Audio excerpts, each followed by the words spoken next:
Morning, Hilda. How's the delightful Hilda today? Bored. How's Wally? Oh, I'll tell you after the first beer. Like that, is it? Yeah. I got waylaid by a party of licensed victuallers last night. Giuseppe went mad. He was buying. Here. Have one yourself. Fruit juice then, tar. Cheers. Cheers. Oh. Did Scotty Sharp here? She's down the coach station getting tickets. Oh. Was Dave with her? Haven't seen him, love. They won't let him on a coach with all that gear. You can't put a drum kit on the luggage rack and pretend it's a packet of sandwiches. How's trade? You're the first today. Cheers. Yeah. All packed up. Yeah. I'll free as the wind just as soon as I pay off the kids. Scotty's no kid. Yeah, she's not anybody's grandma either. It wasn't much of a season. Well, the weekends weren't so bad. Not much visiting trade, though.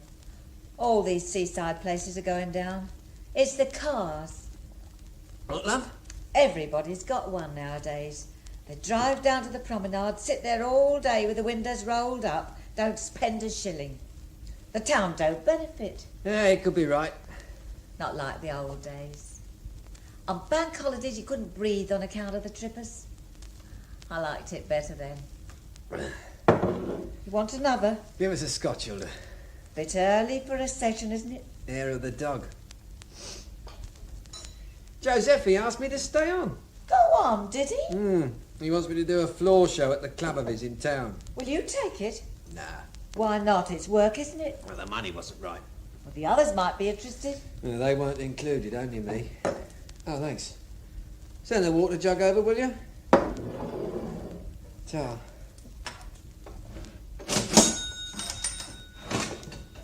You must be potty turning up work like that. I've been here since April. 7 months. The winter can't come round soon enough for me this year. We do have the glooms, don't we? This is my 3rd season, love. The 3rd summer of digs and 2 shows a day, playing for the punters with a silly grin all over my face. No. I'm due for a change. Scotty told me you were all coming back next year. Well, she might. I wouldn't recommend it, though.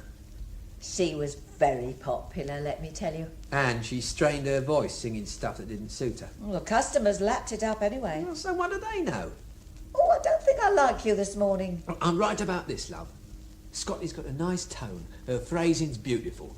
But she can't go on forever belting it out in the top register. I wouldn't know about that, Wally. It seems to me you have to get in and make your money fast these days. And then you spend about 60 years in retirement. Is that clock right? Oh, 5 minutes fast. Well, how long does it take to buy 2 coach tickets? You've kept her waiting long enough. Yeah, so I did. Yeah.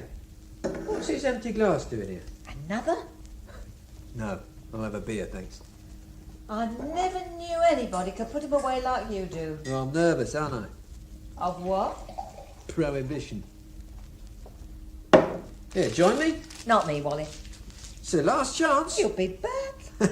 I'll bet you 5 of these I won't. Well, give us the money and I'll have one in your honour a bit later. Fair enough. Good health. Same to you. Are Dave and Scotty still, you know? I expect so. He's not a bit interested in her, really. Yeah, I don't read minds. You wouldn't have to. I've seen him in here all summer, one girl after another. They want to know how he keeps his hair that way. It's not his hair they're interested in. Our Dave is a popular artiste. Well, he's not much of a drummer, that's for sure. Who says so? My Eddie? Well, he was a marine bandsman for 15 years. He ought to know something about it. Let's say he's not in the first half dozen. And the rest. You're not a big mate of Dave's, then? Not after he made that scene over that girl's drink. Poor Eileen. She's only the relief. She doesn't know what goes with what drinks. All that fuss over an olive. No, he was out to make trouble, showing off. The bit of stuff was underage, too. Why didn't you throw her out, then? I wasn't here, was I? Believe me, if I'd have had my way, her feet wouldn't have touched the floor. Nor Dave's, neither. It must be stimulating, life behind one of these things. Oh, I've seen it all, love. Well, where to now? London. That's your home, is it? Well, my home is where I happen to be at the time. No, the brother-in-law's going to put me up for a few weeks. Here, got any cigarettes? In the machine. You never remember, do you? Go easy on me, I'm getting old. Want some change? No, I've got some.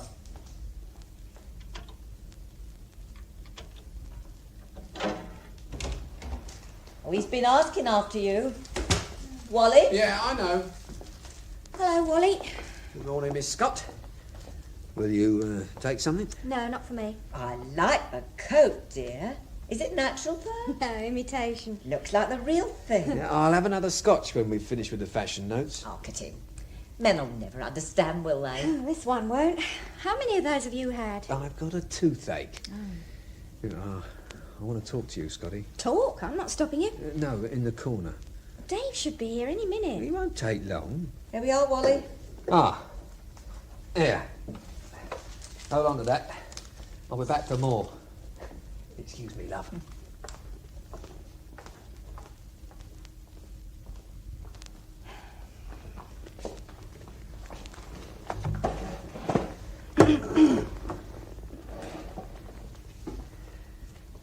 Oh, get your wages all right? Yep. Coach goes at 5 to 12. You're not short on time then. Here, there's a bonus in there from Giuseppe. Oh, thanks. Huh. What came over him? I did. We had a talk. What, you got to count it? Why? You wouldn't hold any back. You shouldn't be so trusting, even of me. Oh, I don't get hung up on that property jazz, Wally. Pardon? Oh, forget it. You're turning into an alcoholic. Ever seen me drunk, Scotty? That's it. You don't get drunk, you just keep pouring it into those hollow legs. In a few years, you're going to have a problem. One or two now. Where are the tickets for? Manchester. What's there? Dave's old road group, You'll sing with them? if they ask me. I hope they don't. I can take care of it. Seeing's believing. Hearing, you can't see a song. Scotty, have you thought about the future? Oh, it's no such thing. Oh, yes, there is. And it's long and uncomfortable if you don't plan for it. We might all be incinerated in the next 10 minutes. Well, that'd be a pity you'd miss that coach. Now, why do you use that jive talk? I bet you've been saving this up. Well, I might have. You shouldn't lecture others, Wally. It's not as if you've done so bloody marvellously yourself. Don't do as I do as I say. When did you last have a woman? The last time. Let's talk about your voice for a bit. What's wrong with my voice? Now, in the natural state, nothing at all. Now look, you have the best sense of vocal pitch of any girl singer I ever heard, outside two or three. You're making it up, aren't you? You have the range and what the jazz men call a tack. You can phrase like a good one, wind it down as slowly as you like. And not 1 in 100 can do that. Sometimes I even think you know what the words mean. So? So use it. Work at it. What do you think I've been doing for the last 7 months? Ah, pleasing the punters, jigging around in thigh boots to make the yobbo's eyeballs pop. That's the scene. It's only one of many. Sells tickets at the door. So would women wrestlers. Did you listen to those records I lent you? 1 or 2. Which ones? The Billie Holiday one. Oh, yes, and Anita O'Day. What did you think? They were all right for those times. They'll be selling when these times are gone and forgotten. The good ones always will. Well, the good ones aren't always good either. I mean, some days are better than others. Perhaps the weather's right, or the girl's in love, or just fallen out of it. But on that day, she just has to open her mouth and out it floats.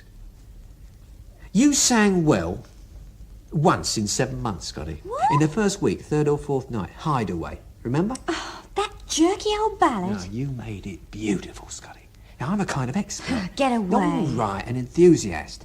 Christ, what does it need to convince you? I wonder where Dave is. And the shampoo, I expect. You don't dig him, do you? Well, I'm not a 15-year-old schoolgirl. Neither am I, and I think he's great. He says he can get me bookings in the north. Club work? Well, I don't know. You wouldn't be ready for it anyway.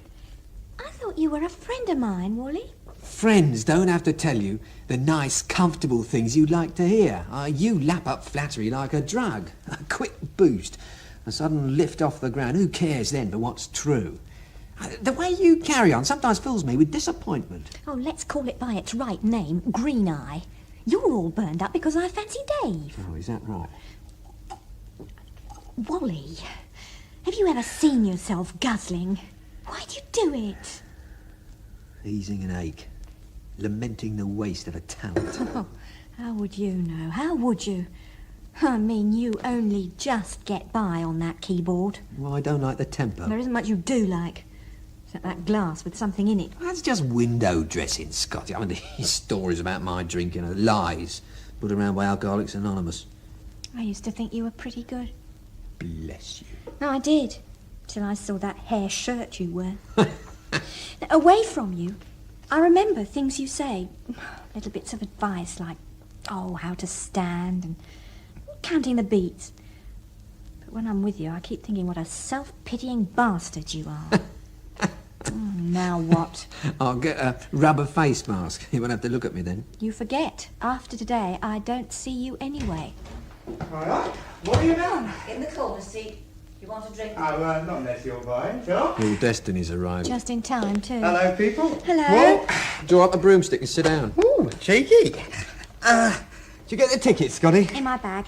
Coach goes in 15 minutes. Ah, what could thee and I find to do in a quarter of an hour, huh? Your place or mine? That's not a bad offer. Terrific girl, eh, Walt? She'll do. Here. That's what I owe you, Dave. Ooh, gimme. Don't think I don't trust you all. I don't. All right. Where's the rest of it? Your landlady's got it. What for? She had the funny idea you were about to leave without paying her. Your receipt. Take a walk, Scotty. What for? I want to use some bad language on this Oh, bastard. look, he's right, Dave. Shove off. Please, darling. Bless you. Lovely manners, I don't think. You take a lot on yourself, Wally. Well, I'm the leader of this techie outfit, aren't I? You were. The group was dissolved at 1 o'clock this morning. And what's that for? The 12 quid, Natch. Speak to my accountant. Oh, I get it. One way or another. You wouldn't hit a defenceless old coward, would you, Dave? Who do you think you are going round paying my bills? Who are you to go around conning old women? Some other musician might want to use those digs one day. What kind of a reception is he likely to get? I should worry. That's right. I did the worrying for you. Ha, ha, ha, ha. I'm glad to see you take it so well. Well, where do you think you're going? To the lavatory. Like to come with me? I haven't finished with you yet, Wally. Oh, I'm on tiptoes with excitement. Yeah. A large Scotch, Hilda. Give my friends what they want. My 12 quid, you tea leaf. Ha! Is it safe to come back now? No, it isn't. Hell, Scotty, I was relying on that bread. I've got plenty. But that's not the point, is it? That old bag's been overcharging. I just thought I'd get some of it back. Why didn't you move somewhere else? Because I didn't feel like it. You two want a drink? Oh, no, not for me. Make mine a big vodka. Go on, he said we could have whatever we wanted. What's the matter, Dave? Ah, nothing. I hate being took, especially by him. Thought I was going to draw one off, too. Would you? Well, he's earned it. I've stood sarcasm and needle ever since the spring. So I'm not Gene Krupa. He knew that when he took me on. And he's not the world's best on that bloody organ, either. Oh, don't be violent, Dave. I can't stand it. These guys who made 30 think they know the old bit. These are ready when you want them. Yeah, well, trot along for the bevy, doll, will you? Okay, Dave. Which is which? That's Wally's. The other one belongs to your tired friend. Don't you start on me, Hilda. Sorry, dear. I wouldn't want to spoil your last day. That's already taken care of. Come on, Scotty, we're going to move in a minute.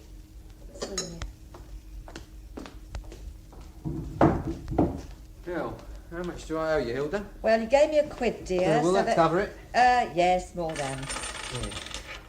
Eat the bits and pieces. Ah, Will. Good health. Same to you.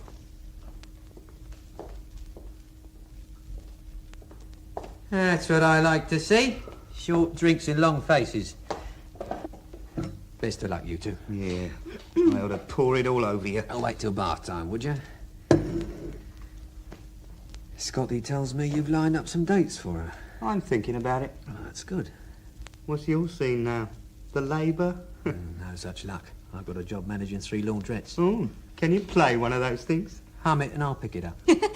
Well, as a musician, you'd make a bloody good laundryman. It takes one to know one. One day you run out of smart answers, Wal. Like today, I'm thinking. Please, Please, Dave. nothing. You don't dig the scene split. Go anyway. Just make up your mind whose side you're on. Dave, we can be friendly for these last few minutes. He's not my friend. He just did me out of a 12. God, I got better enemies than this one. Well, why don't you say something? I was waiting for you to finish. Sorry. Oh, I'm right outside. Yeah, you do that. I got a cure for her giggles. Like another? You trying to get me tight? It's me I want to anaesthetise. Hilda, 2 similars, please, love. Right, I'll give you fresh glasses. What is your habit costing you? Only money. Care to talk about Scotty, Dave? I don't discuss my birds with you. She's talented, you know. What? She's ridiculous. With the material she sings now, but there's quality there if you know how to produce it. Who cares? 2 more years as a roadie and she's through. If she spent those 2 years with a coach and good session men, she could go on until she's 50. 50? The whole infrastructure goes flashbang wallop any day now. Well, let's suppose it doesn't. You suppose. I don't want to talk about it anymore. I just want to grab my bag and get hustling. Well, hustle around that then. What is it?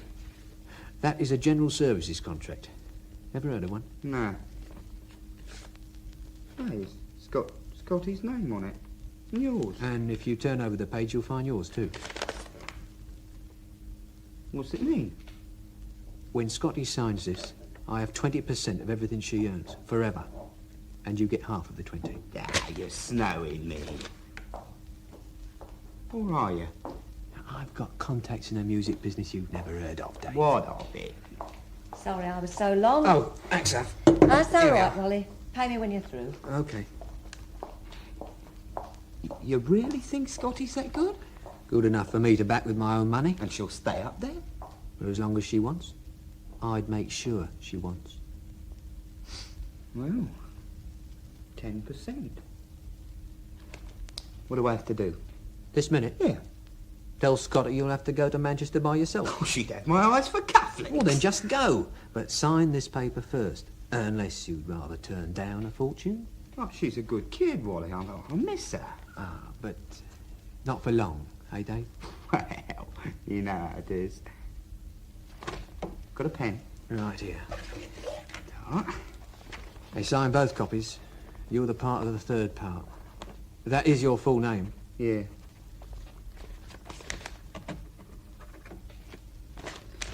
That do?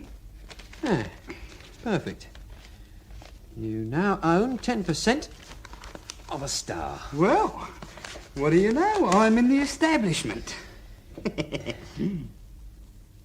And, seeing we're going to be up to our ears in loot, how about my 12, huh? 10? I'll take it. Oh, you know, you're not a bad guy, Wally. I sussed you for a punter. Or even punters win occasionally. Cheers. Why not? Oh, you better put your skates on, Dave. Yeah. Hey, how am I going to get out of here without Scotty seeing me? You're through the toilet. There's a door leading to the Penny Arcade. Once through there, you're off the pier. Ah, how are we going to get in touch? Oh, here. This card belongs to a musical publisher I know. Phone him and he'll tell you where I am. Right, this is it. Blast it off. Well, take care. Don't spend it all at once. I'll have a bloody good try. See ya. You going? Cheerio for now. Yeah, you look after our Wally. He's a prince.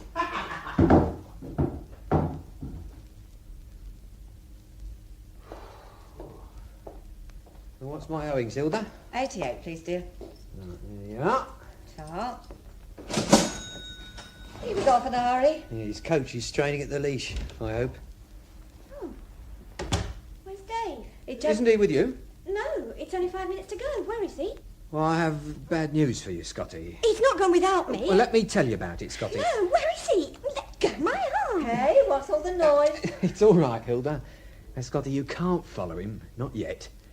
He's gone ahead to make everything ready for you. I don't believe you. Why couldn't he say so to my face? To save you any disappointment. Dave? He's never happier than when he's hurting somebody.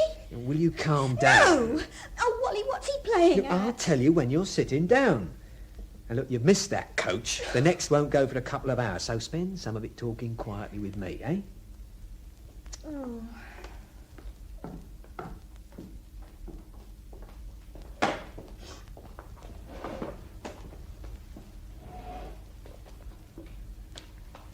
Five minutes. Good. Comfortable? So tell me what all this is about. Well, Dave left you alone with me on purpose so that you'd have time to sign our contract. What contract? Well, the one I had drawn up for the three of us. A general services contract for your future earnings. But I haven't signed to anything yet. And that's why Dave gave us the breathing space. Here. I'd like to read what it's all about.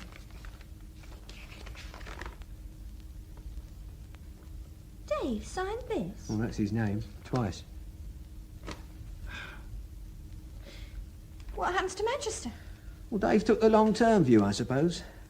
I was rather surprised at the way he jumped at it. I mean, he hates all this money and property owning set up, he says. You snake, Wally. You did this on purpose. Of course I did. General service contracts like this aren't worth the paper they're written on. Dave didn't know that. And I'd hate to be around when he finds out. But let's not waste time talking about him. I want to talk about you. Now, you know I think you've got talent. Oh, Wally. And what's more, you enjoy your work. I mean, you'd rather sing than eat. Am I right? So what? So make it work for you. Oh, you'll have to go right back to the beginning. Scales, breathing exercises and music lessons until you curse those beautiful tonsils God gave you. I'll run you ragged and you'll curse me too. But at the end, we might have one of the best torturers who stepped onto the British stage. Let's say I was interested. What happens now? Well, you stay with my sister in Tottenham. What? It's all right. She'll be glad to have you. In the morning, we see a voice coach and a record manager who owes me a favour. Oh, quick work, sailor. Not so bad, is it? Mind you, I've had several months to prepare this. Oh, Wally. You know what this business needs? What, bigger amplifiers? Heart. Not something for nothing.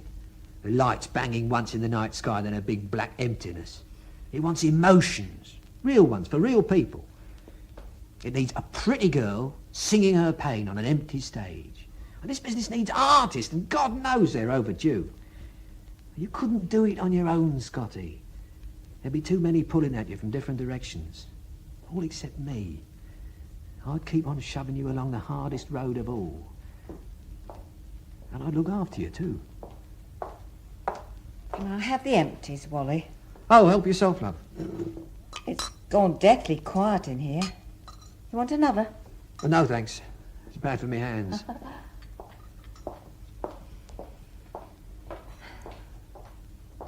I think your 5 minutes are up, Scotty. What time does the train leave for London? Well, there's one every half hour. Can we get a bite to eat on it? Of course. Okay, I'll go. What made up your mind for you? You weren't scared of Dave. Wasn't I? He couldn't put you down. It was sort of unexpected. Well, the world's full of surprises, Scotty. What if I'd said no? I never thought of that. Fit? Yeah.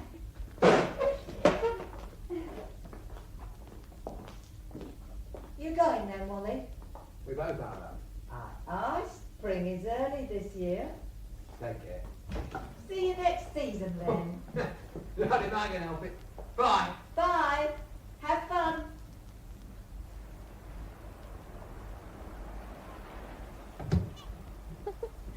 I must be out of my mind. So? I like it.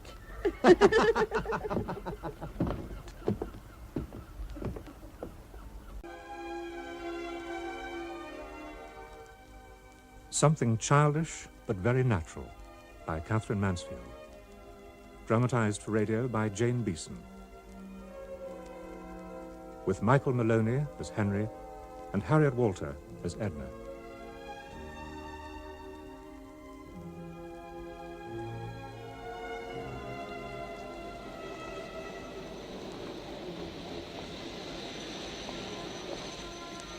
Whether I had forgotten what it felt like or my head had grown bigger since the summer before, I couldn't decide, but my straw hat hurt me. It pinched my forehead and started a dull ache in the two bones just above my temples. I had chosen a corner seat in a third-class smoker, so I took off my hat and put it in the rack with my large black cardboard portfolio and my Aunt Bee's Christmas present gloves. There were 10 minutes to spare before the train went, so I thought I'd go and have a look at a bookstore.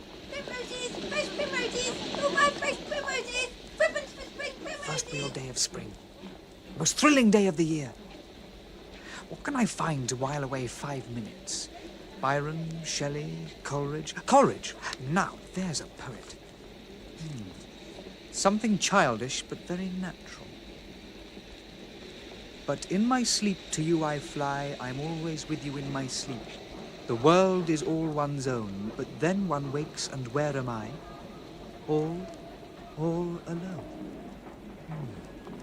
I like it. It charms me. Yes, it does. It could have been written lying in bed very early in the morning, watching the sun dance on the ceiling. It's still like that. I'm sure he wrote it when he was only half awake, for it's got the smile of a dream on it. Sleep stays not though a monarch bids. Oh, my God!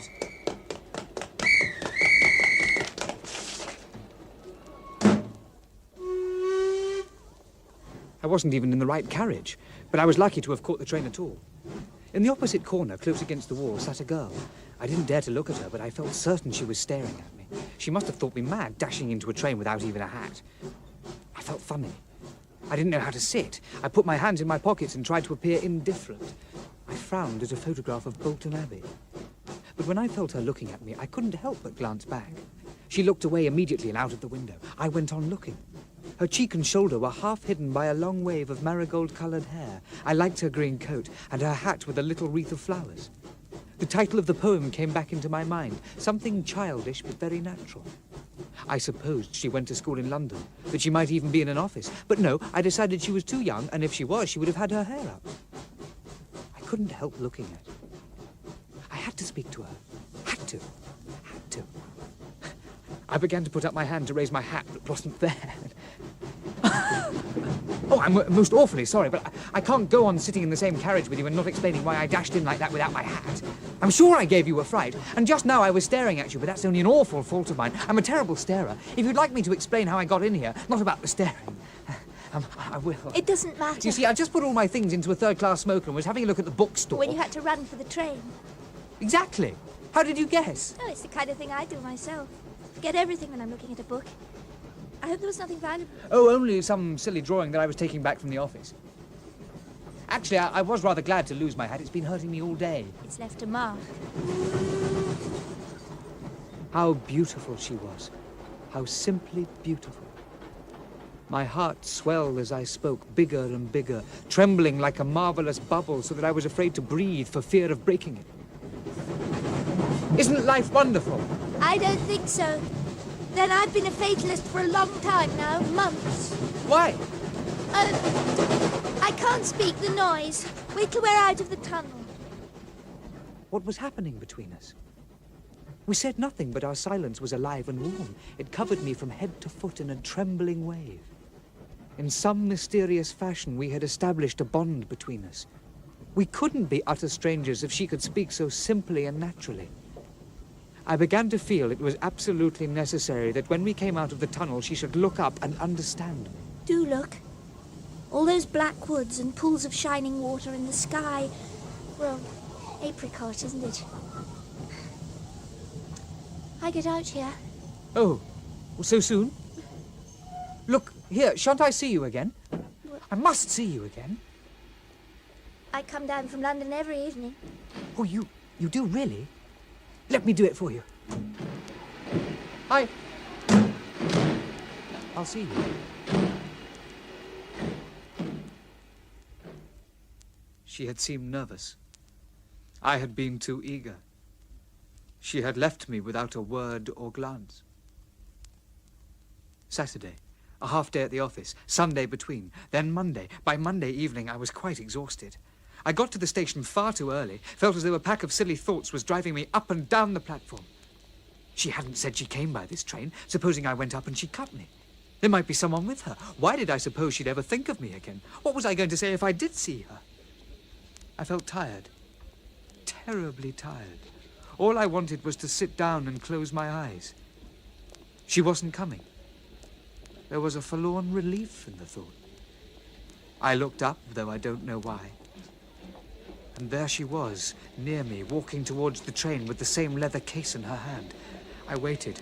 I knew she had seen me, but I didn't dare move. She came closer. Did you get them again? Oh, yes. Thank you. One portfolio and one pair of gloves. Oh. Perhaps we ought to get on the train. Yes. Shall we go in this empty carriage? Yes. I'd rather we sat opposite each other. Of course, if you like.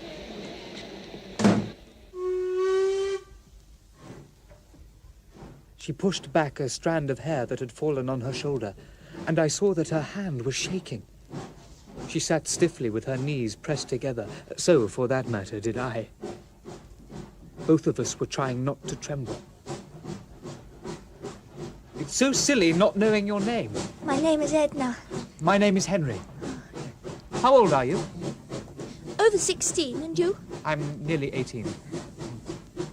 Have you ever been in love before? No, never. Have you? Oh, never in all my life. I never even thought it possible. Whatever did you do all Saturday and all Sunday? And today? I can't think. You tell me.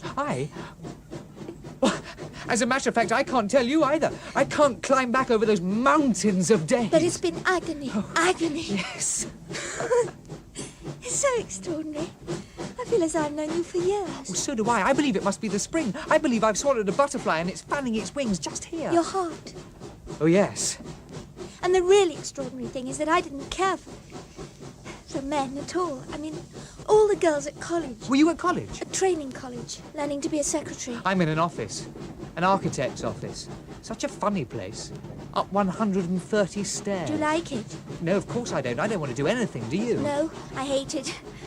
My mother is a Hungarian, you see. I believe that makes me hate it even more. It would. Mother and I are exceptionally alike. I haven't a thing in common with my father. He's just a little man in the city. But Mother has got wild blood in her, and she's given it to me. She hates our life just as much as I do. All the same, we don't get on a bit together. It's strange, isn't it? I'm absolutely alone at home. Would you take off your hat? Take off my hat? Yes, it's your hair. I'd give anything to see your hair properly. But it isn't really... Oh, it is. It's the loveliest thing in the world. Like a cape of gold. Do you like it? People generally laugh at it. It's such an absurd colour. Oh, I won't have that. It's an absolutely perfect colour. Do you often sit with your chin cupped in your hands, like now? When I'm angry and feel something burning me up. It's silly, isn't it? No, not a bit. I knew you must. It's your sort of weapon against all the dull, horrid things. However did you know that? That's just it, but however did you know? I just knew. Edna, what fools most people are. Just look at you and me. Here we are. That's all there is to be said. I know about you, and you know about me. We found each other just by being natural. That's all life is, something childish and very natural, isn't it? Yes. Oh, yes.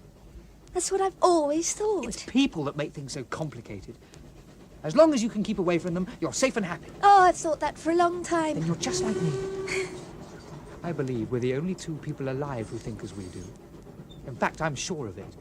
Nobody understands me. I feel as though I were living in a world of strange beings. Do you? Always. We'll be in that loathsome tunnel again in a minute. Edna, can I just touch your hair? Oh, no. Please, don't. I realized my mistake directly. She drew back, and as we entered the tunnel, moved a little away from me.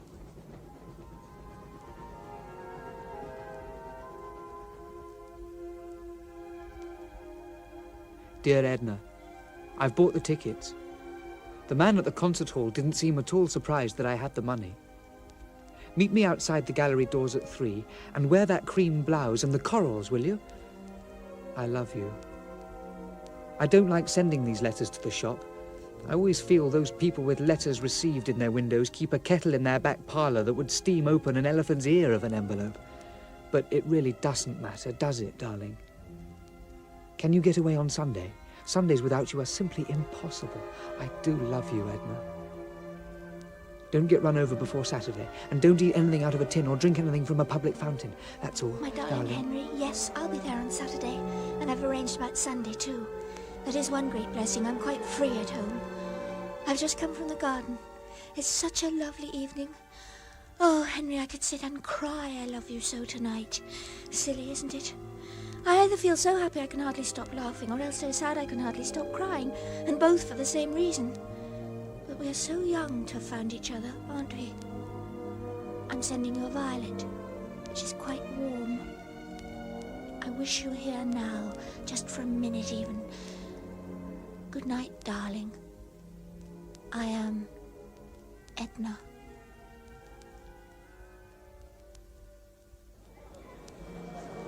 Shall I help you off with your coat? No, I can manage. They're excellent seats, aren't they? Not the very best, but the man in the ticket office said they'd be good. Henry, flowers. Only 2 little roses. For you. They're gorgeous. Did you get my letter all right? Shall I unpin them? Of course. The violet you gave me is growing beautifully. You should see my room. I planted a little piece of it in every corner, and one on my pillow, and one in the pocket of my pyjama jacket. Give me the programme, will you? You can read it with me. I'll hold it for you. No, let me have it. Well, then I'll read it for you. No, you can have it after. Edna. Oh, please don't. Not here, the people. Henry, I want to explain something to you. I will, I promise, after the concert. All right. You're not sad, are you? Yes, you are, Henry. No, not really. Are you happy? Yes.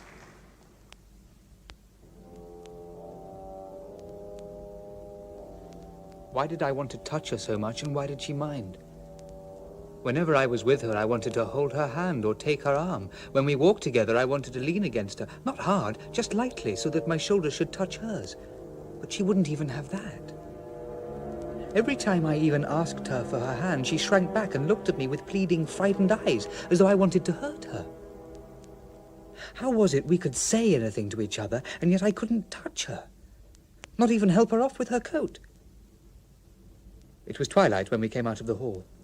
A blue net of light hung over the streets and houses. As we walked along beside each other, why was my heart so strangely heavy?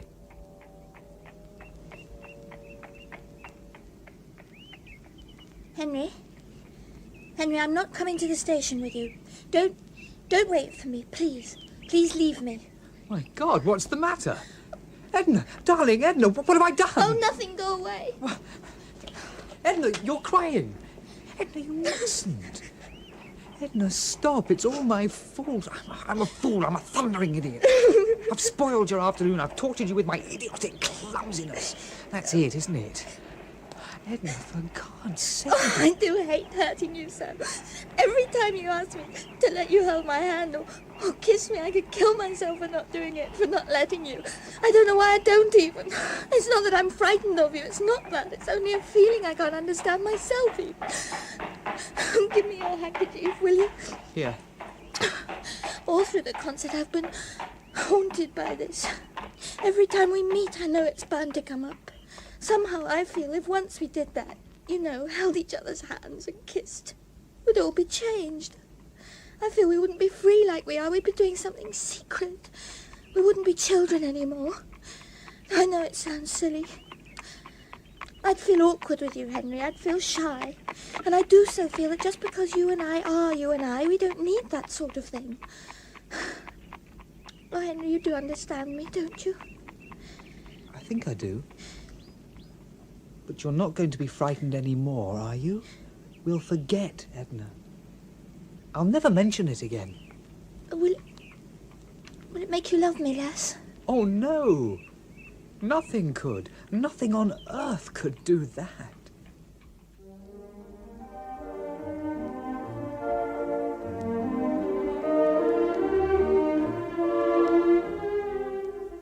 During the next few weeks, London became our playground. On Saturday afternoons, we explored. We found our own shops where we bought Edna cigarettes and sweets, our own tea shop with our own table, our own streets. And one night, we found our own village.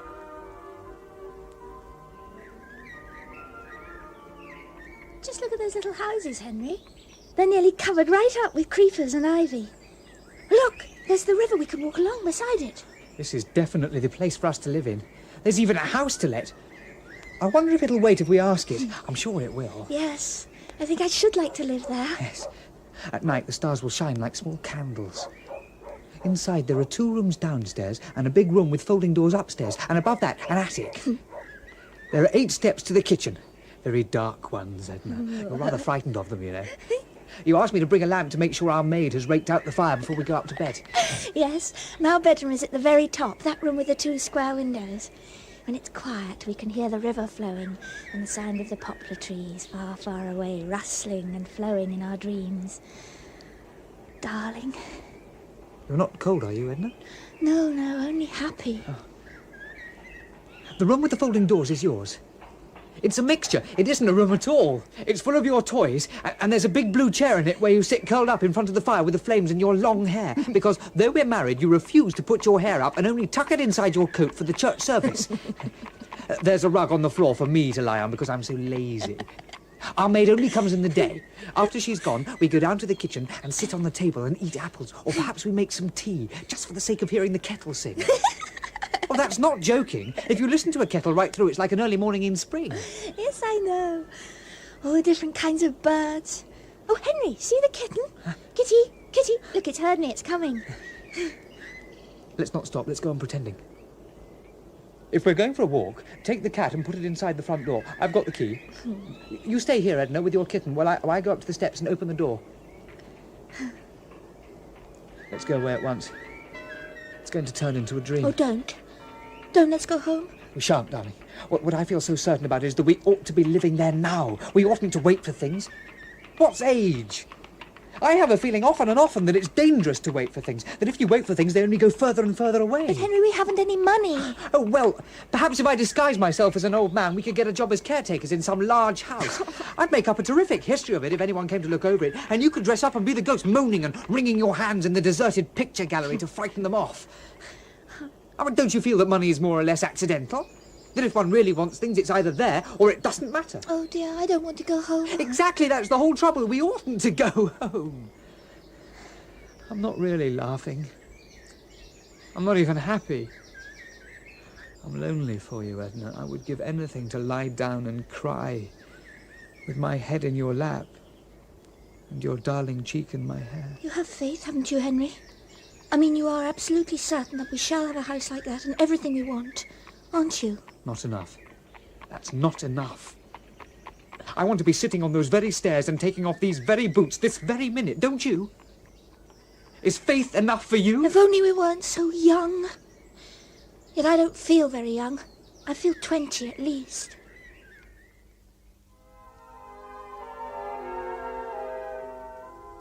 Spring was nearly over when we went further out into the country so that Edna could gather primroses. We lay on our backs in a little wood on the dead leaves, and the sunlight shone down on us. This is an enchanted wood, Henry. Look how the leaves are quivering over our heads, like fountains of green water. You coming to look for primroses? You go. Come back for me later. I'm too lazy. Keep my hat and jacket then, will you? I want to be free of everything so I can fly if I want. Don't fly far away, will you, Edna? So many different flowers.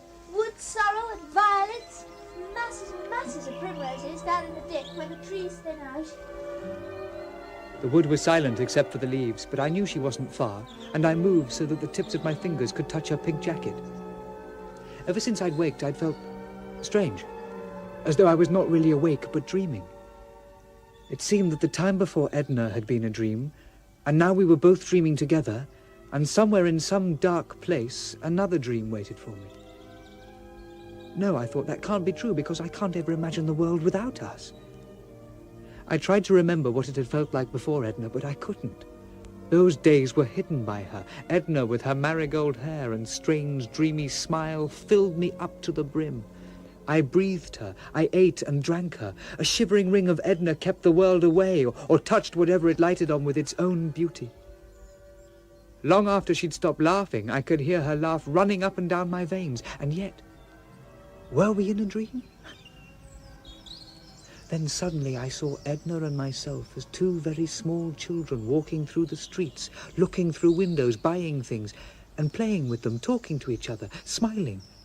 Then I rolled over and pressed my face in the leaves, faint with longing. I wanted to kiss Edna and to put my arms round her and press her to me and feel her cheek hot against my kiss her until I'd stifled my dream and got no breath left. Henry, I'm here. Call again. Edna? Down here. Beneath you in a green hollow. Oh, Henry. Such beauties. I've never seen such perfect flowers. Aren't you tired yet? I wish I could feel tired. I want to walk all over the world until I die. I'm so happy. Oh, look ahead. There's nothing but heather. Let's sit down and rest in it. So lovely. I could almost fall asleep. I'm going to curl up under my hair and lie beside you. It's like being under the sea, isn't it? So sweet and still. Yes. Let's go. Which is the way, Henry? Back to the road is probably the best. No, I couldn't walk over the world. I'm tired now. You and I are tired, Henry. How much further is it? I don't know, not very far. Oh, it really is too far. I'm tired and I'm hungry. Carry my silly basket of primroses, will you? We're almost at a village. We're sure to find somewhere where we can get some tea. Wait. I know this place. I've often been here. See what that cottage says? Tea's provided. You sit on the bench and I'll go and order. Good afternoon. You haven't been here for a long spell, sir. No. Is the young lady your sister? Yes. There's a likeness. There, miss, if you like white jonquils. Oh, thank you. Thank you so much. I suppose you don't happen to know anyone who wants a cottage. My sister's taken ill and she left me hers. I want to let it. Well, I might know of someone. Oh, Could we go and look at it? certainly you could, sir. It's just a step down the road, the little one with the apple trees in front. I'll fetch you the key. Edna, will you come? Yes. Oh, yes, I'll come.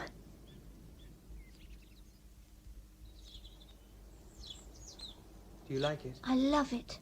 Come and look out of the window. It's perfect. The breeze is blowing your hair in front of my eyes. No, don't stop it. Don't move. Look, stars, Henry. There'll be a moon in a moment. What has been the matter with you all day? Oh, I do love you. Hold me, Henry. Edna, my darling Edna. Hasn't it been terrible today? I knew what was the matter, and I've tried every way I could to tell you I wanted you to kiss me, that I'd quite got over the feeling. You're perfect. Perfect. Perfect.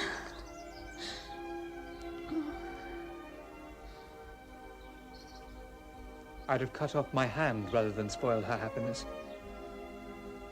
How strange she was that day. All the time she talked to me, her eyes had laughed and been sweet and mocking. So 1 week later, there I was, sitting in the cottage in an old rickety chair, wondering how I could wait until evening. I took my watch out of my pocket and put it in a china jar on the mantelpiece. I'd looked at it 7 times in 1 hour.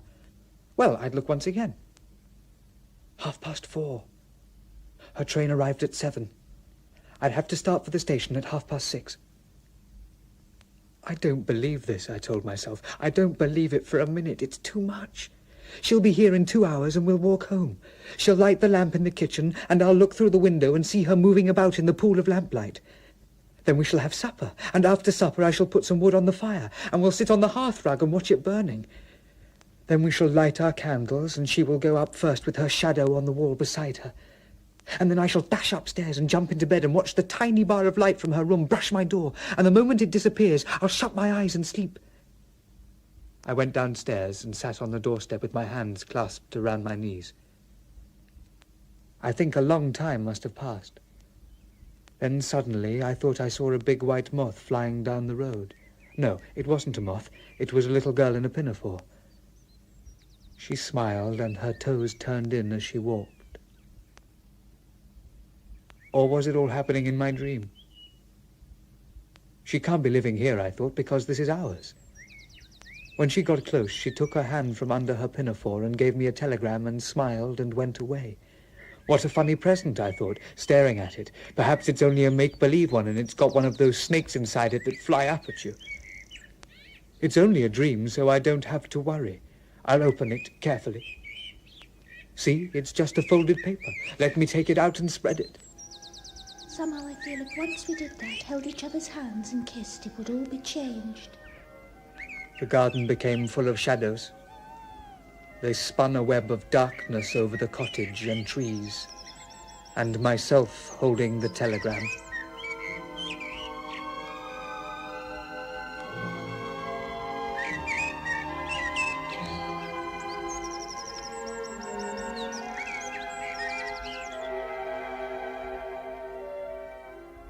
Something Childish but Very Natural by Catherine Mansfield was dramatized for radio by Jane Beeson. Henry was played by Michael Maloney and Edna by Harriet Walter. The woman, Maddie Head. The play was directed by Cherry Cookson.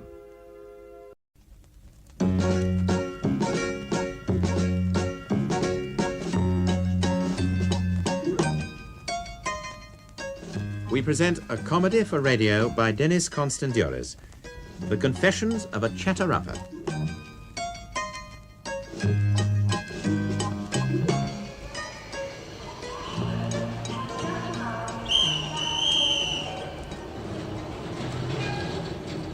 Plenty of room up front, sir. Oh yes, I'm looking for someone, actually.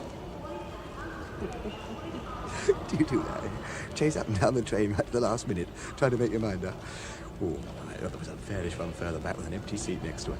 Better settle for that, you think to yourself. But then you have that nagging feeling there might have been a much better one up at the front. See, that's the trouble. You've always got that feeling you might have missed something. Do you know what I mean? Hurry up, sir, please. Yeah, all right, right.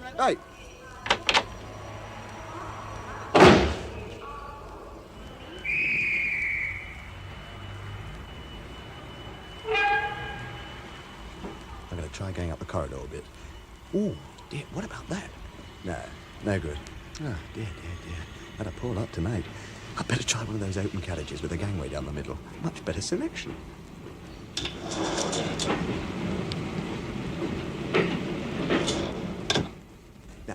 Now, look, don't get me wrong. I know what you're thinking, but you see, I actually like them. I enjoy talking to them. Now, honestly, I'm perfectly serious. I do actually like them, as people, I mean. Now, I know it sounds silly, but it's a fact. You see, a more crudely based physical relationship always reaches some sort of flashpoint in the end, and that's your lot, so to speak. But a properly conducted chatting up can go on indefinitely, I mean, even by post. Oh, yes.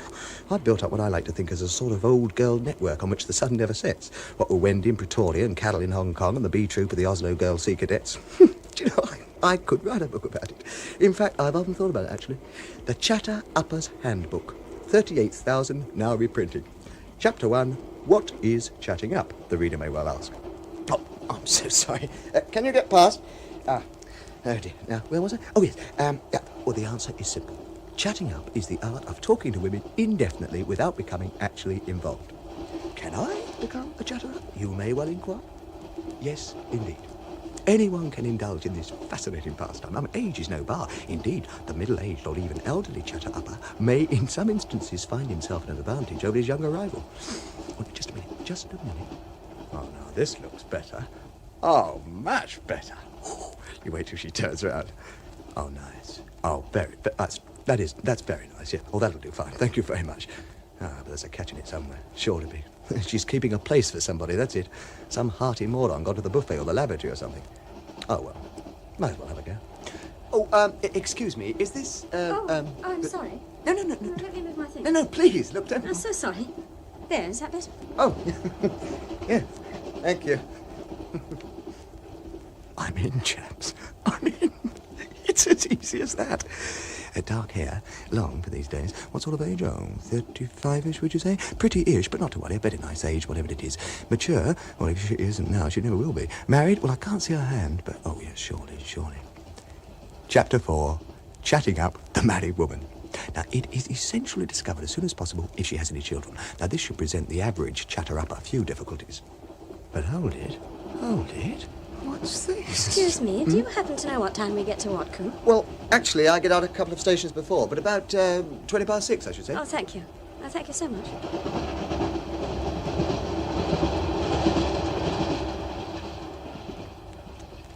They don't, as a rule, start it themselves. In fact, your true chatter-upper would probably feel himself a bit cheated, but I'm not fussy. I mean, it's all one to me. Saves a lot of bother, in fact. Just a sec. She's getting out a book. Chapter 10. What's that you're reading? Or books as an aid to the chatter-upper. Oh, why would she move her hand? Must have got the message. Either it's a bit off or it's too much the other way. What's the book? May I, the book? Oh, this. Oh, it's just something I picked out of the bookcase. At random, actually, for the journey. By Scooter to Samarkand. Yeah, well, sounds interesting. It's written by a friend of my father's. He mentions Daddy, actually. That's why I got it. Well, may I look? Oh, yes, do. There's a photograph of him here somewhere. My father, I mean. There. Look, he's the one at the end, holding the lunch basket. He was a large, soft-looking man in a tropical uniform, one of those peculiarly English army officers who learn all the native dialects and customs and hate anything to do with war. They probably don't have them anymore. And in the Easter holidays, we used to go to stay with my grandmother on Exmoor. Do you know Exmoor? We used to spend the whole time riding, all day, taking our lunch and getting back after dark in the evening. Do you know, it's surprising what a lot of ground you can cover in a short railway journey. They'll tell you anything in trains. I mean, if you get what I call a good one. I remember hearing the complete story of 2 divorces and a miscarriage, all between Woking and Waterloo. He knew all the names of birds and everything. He used to take me for long walks. I adored it. Once we got lost, I remember.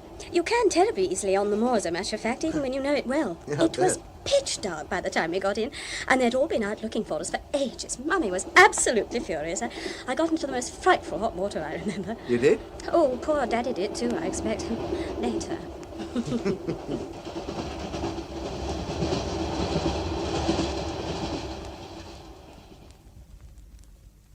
Are we stopping? Well, we shall be in a minute. This is when I get out, I'm afraid.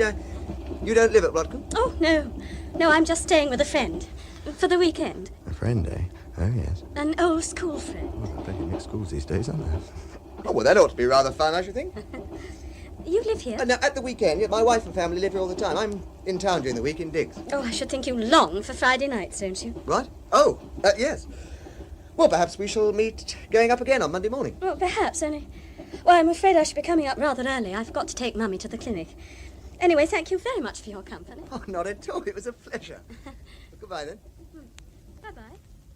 Rosemary never batted an eyelid when I said something about going up on the early morning train. She drove me into the station and put me down. But she didn't wait. Well, I knew she wanted to get home and begin building the new fruit cage. Do you know, it's on the platform on Monday morning, waiting for the train to come in, that I mentally become a bachelor again. Do you know that feeling?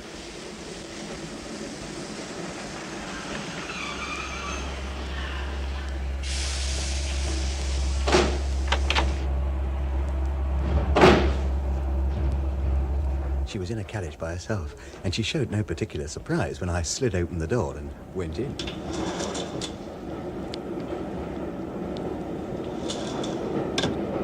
Did you have a good weekend? Oh, very quiet, you know, just in the garden. My wife's building a cage for the raspberries.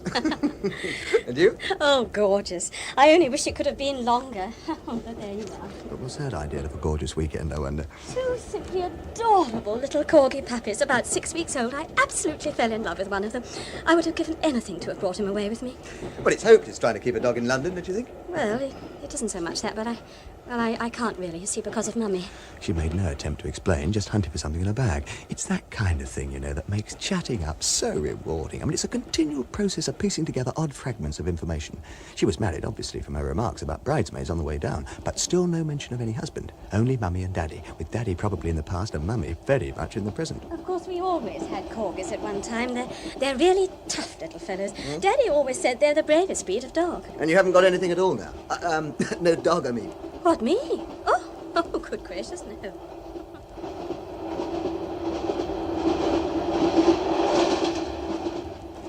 were running into the suburbs, and I knew that we'd reached the crisis, that turning point in any chatting up when one has to decide whether or not to continue in our next, so to speak, or call it a day.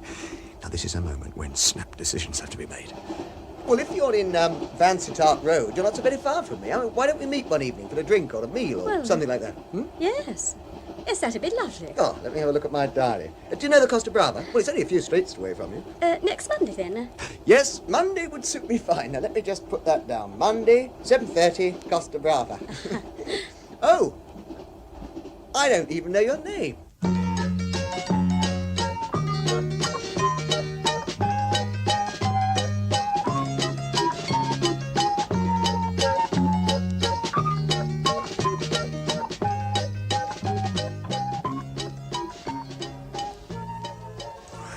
Well, I generally begin by taking them to the Costa Brava. I mean, it's nothing out of the ordinary. There were the usual half a dozen or so single men with evening papers and one or two rather indeterminate women sheltering behind library books. I began to wonder whether she'd turn up. The usual fear took hold of me, that I, too, might have to make do with an evening paper. I cast my eye round at the library books as a last resort. Oh, my God, it was a grim prospect. Then the street door opened and she came in. I'm so sorry. I'm afraid I'm rather late. Oh, it's all right. Only at the last moment, Mrs. Lotus phoned to say she couldn't come. Mrs. Lotus? Yes, she usually keeps an eye on Mummy if I go out. Oh, yes, of course. But I told the people in the basement. I should think they'd hear her if she was to fall or anything, wouldn't you? Oh, surely. Oh, that's the trouble. She nearly always does if she knows I'm going out. Oh, but that's enough about me. Did you have a nice weekend? How's your wife? Oh, yeah, busy as usual. Earthing up the potatoes. Well, now, what are we going to start with, Scampi? Prawn cocktail? Or what about a drink? An aperitif of some sort? Then a bottle of something? Oh, half a bottle as far as I'm concerned, please. Oh, well, that's up to you, of course. Wow, she dressed up considerably for the occasion, which is generally a good sign, I always find. Shall I take your wrap, or would you like to keep it on? Oh, thank you. Well, this is nice. I don't know when I last dined out in style, as Daddy used to say. You know, I always think the first evening's very important. You've got to establish exactly the right relationship. Not too much, if you see what I mean, but, of course, not too little. And needless to say, no two of them are exactly alike in this respect. And that's when the skill and the interest come in. Daddy was terribly good at the net. In the final, we beat Mummy and her partner 6-2. Oh, did you? Well, let me She fill you was up. so angry that she never spoke another word to either of us the whole of the rest of the holiday. Oh, whoa, that's for me. I didn't see what she was doing, my dear. I'll never drink all that. Oh, yes, you will. And another time, when she found I'd been knitting him a fair I'll pull over for his birthday, she flew into such a rage that she beat me with her riding crop. You mean to say she actually hit you? Oh, yes, she often did. What? Well, I suppose I just accepted it as perfectly normal at the time. Well, you don't really question things, do you, at 20? Oh, I had to question that. It was just before the Pony Club dance, I remember, and I got on my first grown-up backless evening dress. Ooh. I had to borrow Mummy's bridge coat to cover myself up. But you did. It was at that dance, as a matter of fact, that I first met Bill. Bill? Yeah, my husband. Well, he's not my husband any longer, I'm happy to say. Oh? Oh, but that's another story. I've talked too much already. Nonsense. One can't talk too much. It's funny, because I'm not really one to talk about myself in the ordinary way, though I can hardly expect you to believe that. Oh. I'm afraid it must be the wine. Well, let's say it's the charming company. Anyway, what's wrong with talking about oneself? It's one of the few pleasures in life that increase as one gets older. Well, now it's your turn. Tell me about your wife. How's the fruit cage going? Oh, doesn't she hate having you away all the week? You know, I always reckon it's a good sign when they start to talk about Rosemary of their own free will. It shows the thing is he's on the right footing, which in my opinion is very, very important. Oh, no more, please. You'll have to carry me home. Well, don't let that stop you. It'd be a pleasure. Well... Watch it, mate. This could be tricky. No, really, thank you. It's... Oh, not this evening, anyway. Another time, perhaps. Right. I'll remember that. Wow. Do you know, she had me worried for a minute. But I think she's got the message. The old boy and girl stuff. Good, clean fun department and all that. But with just a hint, a soupçon of something else behind it. You get what I mean? I mean, it takes years to perfect. And, of course, you've got to vary it a bit to suit each one. But once you've got it established, you cannot beat it. Well, what I always say is that it's safe. Safer even than the pill. Well, I do thank you for a simply lovely evening. I don't know when I've enjoyed myself so much. Well, it's very kind of you to say so. No, not at all. I mean it. Well, in that case, let's do it again sometime, shall we? Well, I'd love that. Well, it's just a question of leaving Mummy. Oh, yes, of course. I've forgotten Mummy, your mother. Forgotten Mummy?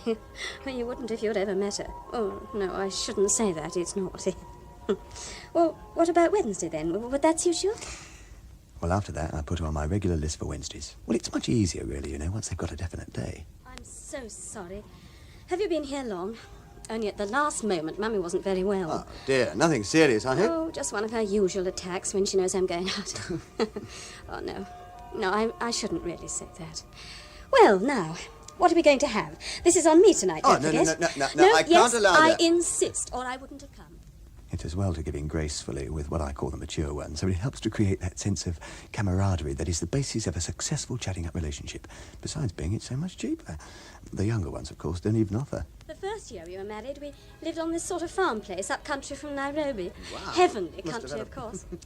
Oh, I can't tell you how beautiful. Well, we were always nearly the last to leave the place. The waiters used to hover around us in droves, just out of earshot, like redskins planning an attack. She just sent me this cable saying, "Daddy ill, come at once." That was on the Wednesday. I managed to get a plane and arrived back at Minehead on the Saturday night. It died that morning. I afterwards discovered that the doctor had told her to send for me nearly a week before, but she'd done nothing. More coffee? Oh, no, what really did hurt me was that though I arrived home at 5 o'clock and he'd only died at 9:30 that morning, she had already had his old corgi put down. I'm afraid I can never forgive her for that. No, never. All the lights were out except the one over our table. In the darkness, the waiters were now gathered in a group, rolling their eyes and muttering. I never went back. He wrote 2 years ago, this Easter, asking for his cricket boots. That's the last I heard of him. Look, do you think perhaps we'd better... Huh? I mean, it's... Of course, Mummy and I never what I call really got on. Somebody's got to look after her. And anyway, since her last stroke, she's not quite so strong as she used to be, thank goodness. Look, I was only going to say, would you like me to ask for the bill and we can settle up later? Oh, yes? Yes. Oh, would you mind? Waiter. I'm afraid I seem to have been talking rather a lot this evening. The following Tuesday, when I got back to my room, there was a note waiting for me in a large, rather unformed feminine hand. Terribly sorry. Shall have to cry off tomorrow night, I'm afraid. Meant to have let you know earlier, but have been waiting all day for the doctor. Oh, this sounds like him now, so must close. Yours, etc. P.S. Terribly sorry. We'll get in touch later when I know what he says. This was most annoying. I heard nothing for nearly a fortnight. And I was just beginning to wonder what to do when one evening, as I was in the bus coming home from work, I saw her just going into the all-night chemist's.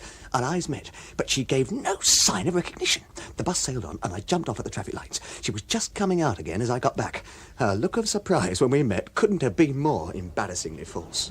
Oh, hello. What are you doing? But what are you doing? It's more like it. Oh, I was just getting Mummy's pills. I've tried to ring you several evenings, but you're never there. You have? Well, nobody's given me any message. I'm afraid I can never make anyone understand. I told you it's not the slightest good unless you ask for Mr. Zulfikar. I mean, he's the only one who speaks English. Oh, well, I'm very sorry. Oh, all right. Things have been a bit difficult lately. Mrs. Lotus has been away, so I haven't liked to leave Mummy, especially after her last attack. Oh, well, in that case, I suppose I shall have to forgive you this time. So, what about tomorrow? Tomorrow? Well, today's Tuesday, so I'm told. Same time, same place? Well, yes. Yes, I should think that ought to be all right. Yes, thank you. Then that'd be lovely. And what about Mrs. Lotus? What about her? Well, will she be back, and will you be able to get her all right? Oh, well, never mind about her. Yes, that'll be all right. Are you sure? I mean, she won't let you down at the last minute or anything, I hope? No, really. No, you needn't worry about that. Well, till tomorrow evening, then. Lovely. That'll be something to look forward to. Bye-bye. She gave me a quick, formal little smile and was gone. But the following evening, I hadn't been back in my room many minutes when there was a light tap on the door. It was Mr. Zulfikar. Good evening. Oh, hello. The English lady is ringing to inform you she is not available tonight. She is sorry, is explaining later. This was too much. It was far too late to ring anyone else, and I had no intention of facing the Costa Brava again with nothing but an evening paper. So I hurried straight round to Vansittart Road, feeling, I must admit, pretty aggrieved. The place appeared to be in some confusion, with people shouting to each other in various unknown languages. But through it all, I heard a familiar voice coming from the first-floor landing. If you could just keep him till the weekend, I'll try and get down as soon as I can. Only there are rather a lot of things to see to, naturally.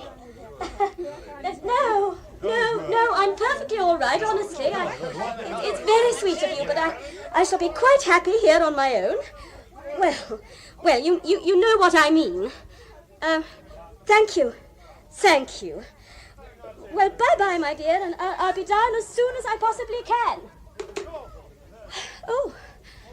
Oh, Oh, whatever you were doing. Well, I got your garbled message, or something vaguely like it, so I came round to see what on earth was the matter this time. Who let you in? Well, I don't know, some woman in a sort of sari thing. Is it important? Oh, I'm terribly sorry to have put you off at the last minute again like that, but, well, as a matter of fact, it's been rather a day, you see.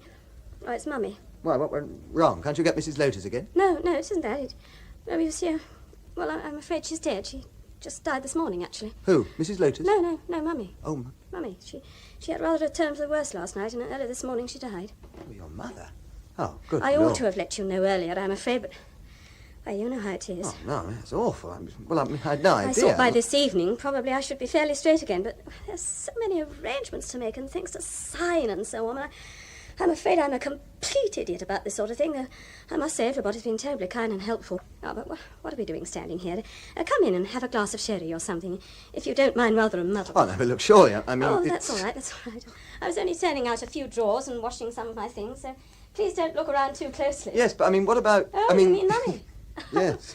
Oh, she's not still here. They're terribly quick, actually. I was amazed. In fact, they were round before I was properly dressed almost. Sherry or gin or something? She was obviously tired, but I'd never seen her look so attractive. Her eyes were brilliant, and she couldn't seem to stop talking. The doctor's been wonderful, so sweet. I don't know what I should have done without him. In fact, everybody's been marvellous. It's quite overwhelming. Oh, do sit down. Oh, dear, my sordid underclothes. Oh, please don't look. You don't smoke, do you? No, I don't. Well, have one of these little cheesy biscuits. They're rather nice. But what will you do? I mean... Oh, my dear, I've got plenty to do, thank you. I've got all these things to iron, and then I really should go through Mummy's stuff sometime. Oh, you mean the future? Yes, the future. Well, I hadn't really thought. No, that's not strictly true. I have. I've thought a lot about everything these last few days. There, you see what you've done to me. Me? Why me? Well, I haven't done anything. Oh, you have, you know. Have I? No, seriously, I really am terribly grateful to you, John. You've been so kind. I shan't forget that. Well, what do you mean? Well, those evenings together. I'm afraid I must have been a ghastly bore. She got up and moved towards the mantelpiece. As she did so, something fell out of the chair where she'd been sitting. You see, I'm so stupid, really. I'm afraid lots of women are. I must have somebody to talk to. Excuse me, you've dropped somebody something. to explain look, things, to make you've things... dropped something. There, look, what? it's a bottle or something. What sort of bottle? Oh. I picked it up. It was quite unmistakably the bottle of pills she'd been collecting from the chemist the night before, and it was empty. So, Daddy was avenged. Give it to me. I said give it to me. Our eyes met. For once, hers never wavered. She was our mother's daughter, all right. Thank you. Without a word, she took the bottle and put it in her handbag. At once, her manner changed. Turning, she gave me her old, rather shy smile. There now. Well, what about another drink? What? I said, let me fill you up. No, thank you. Oh, come on, I'm going to. There. How about that? Well, yes, all right then, thank you. Well, cheers.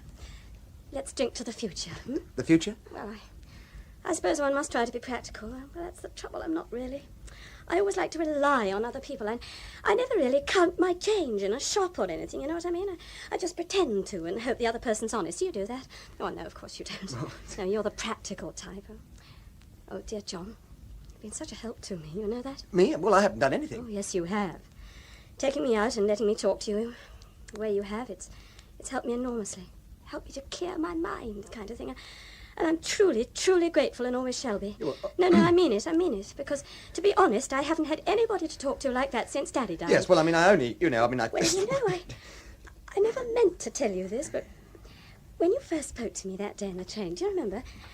Yeah, well, of course I remember, but actually you spoke to me. Your voice, or the way, your way of speaking or something. I don't know what it was. Reminded me terribly of Daddy. What? Well, it sounds silly now that I know you so much better, of course, but... Well, I suppose he was in my mind or something. Yeah. And later, that first evening at the Costa Rica when we sat downstairs... Costa Brava, yes? I had this queer feeling, well, I can't describe it exactly, that Daddy was trying to speak to me through you. What? No, don't laugh. No, I'm quite serious. Look, I'm not laughing. Thank you. It was queer.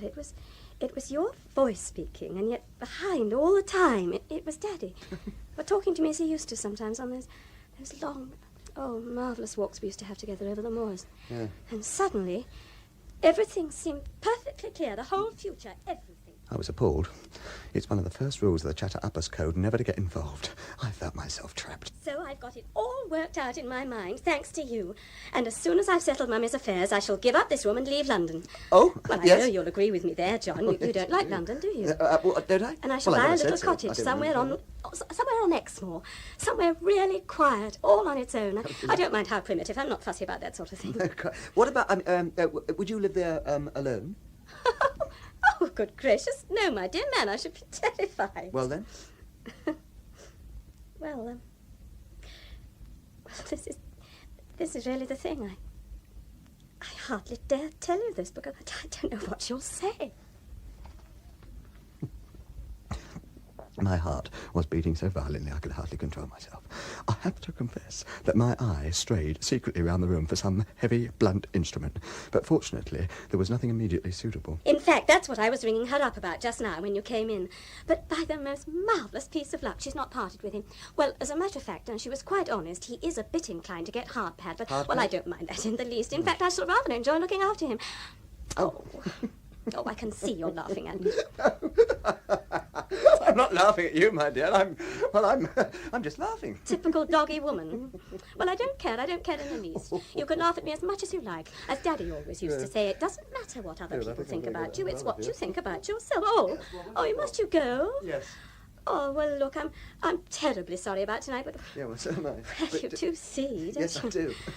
Oh, what about next week, then? Oh, no, wait. Next week? Wait a minute. I'd better not commit myself, perhaps. Look, let's leave it like this. Yes. I'll give you a ring That's one it. evening as soon as I'm free. How's that? That's excellent, yes. And thank you so much Not for at all. popping round. It was sweet of you.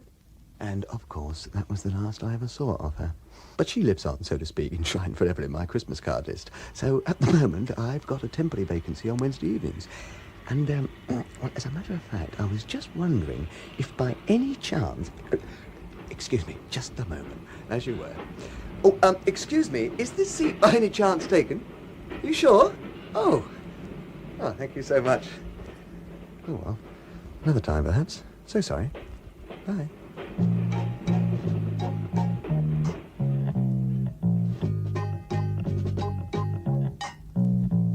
That was Dinsdale Landon and Jane Wenham in Confessions of a Chatter-Upper by Dennis Constantioris. Production was by Brian Miller.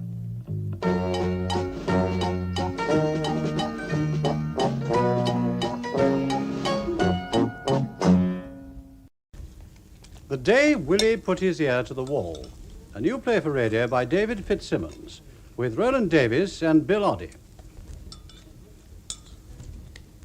I was talking to the milkman this morning, Willie. Did you ask him for an extra pint? Do you know what he said? He said, yes, you can have one. What? He said, yes, you can have an extra pint. No, he didn't. No, he said, Willie isn't looking very healthy. Me not looking healthy? What a nice milkman. He said, what you need is more exercise. Did you get an extra pint? I agree with him. Because I fancy a blancmange for me tea. You do. You ought to get out a lot more, you. You're not healthy. Now, I mean, look at you. Do we still have that rabbit mould? Look at you. No, look at you. Look at your fingers. Just look at those fingers. They're all puffy and fat. I've never seen fatter fingers than those. Here. Aren't they heavy to move around? How do you manage it?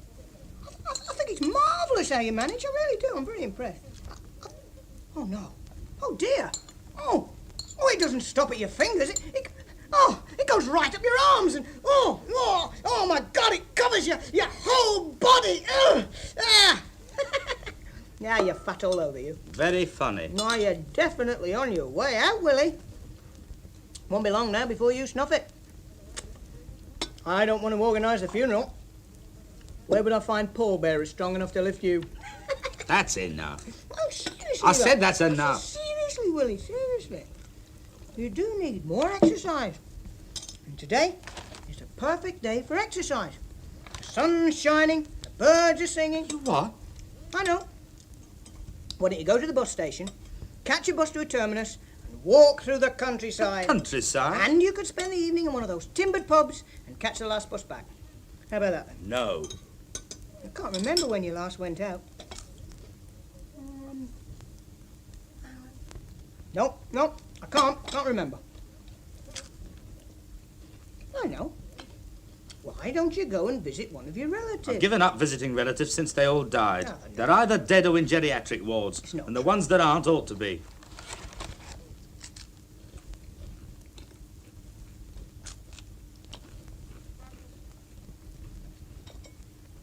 Did you buy those shoes you were after? How about it? Did you? What shoes?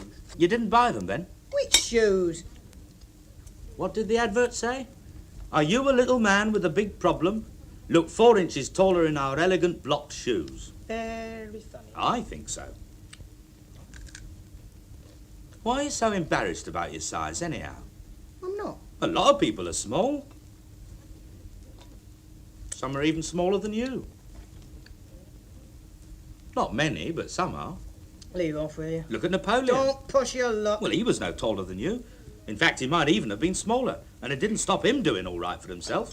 He wasn't embarrassed about it. He didn't buy blocked shoes. Shut up. No, a lot of famous people were small. I said... Lord Nelson, the hero of Trafalgar, he was small. Haile Selassie, he was the Lion of Judah, you know. Was he really? He was. He won the admiration of the world when he spoke to the League of Nations. Did he now? And Adolf Hitler, he was a titch. Joe Stalin. Hold it. No, there's nothing to stop you following in their footsteps. That is enough, Willie. Lloyd George, he was all right. Toulouse-Lautrec, Willie. Charlie Chaplin, Charlie Drake. Enough!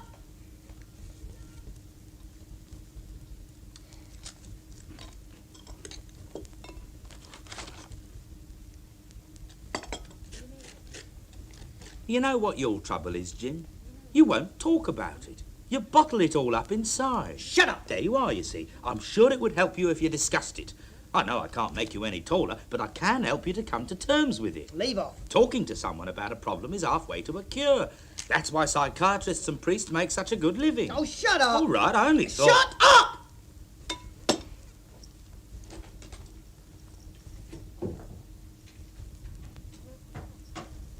What are you doing? With that Hoover? What do you think I'm doing? Well, stop it! This place is filthy! You don't bother as a rule. Somebody's got to make an effort. It's me! What's got into you? What would anybody think who came? Nobody ever comes. Well, it'd be good if people came. Well, I don't need anybody to come. You can't be antisocial all your life. Who says I can't? We ought to have a party. A what? Look, turn that thing off. Bachelors in flats are supposed to have parties. Bachelors in flats are supposed to have a lot of fun. We do all right for fun. I'm having a party. Not here, you're yes, not. I am. I'm going to invite all my friends. What friends? I'm going to invite Charlie. Charlie? Charlie from next door. Charlie from next door is your friend? I'll get on with Charlie. You say hello to him in the corridor. He'll come. I'm not having that creep in here. Charlie's all right. Who else? Who else do you know? The milkman? You seem to know him as well as anybody. You have a pretty good relationship there. And the landlord. No party would be complete without the landlord. Parties seem like a good idea. It was a lousy idea. Are you going to stay in all day? Yeah. All day? Yeah. One of these days, Willie, you will discover that you've become too fat to get through the door. I shall have a special hole knocked in the wall for you. Ha, ha. There was a fat lad in my class at school. Fatty, we called him. That was original. And when we played football, he was always in goal. All he had to do was lie down on the line and the other team couldn't score. What position did you play when you were at school? Go on. What position? Goalkeeper? Huh? Were you? No, but Fatty in goal. Willie Folk goals for England. Who? He was 26 stone. Never heard of him. I was like a cat. Willie the cat, they used to call me. Not Fatty. I was fantastic. Tipping him over the bar, round the post. I bet you were good at narrowing the angle. And I wasn't afraid of making suicidal dives at forward's feet.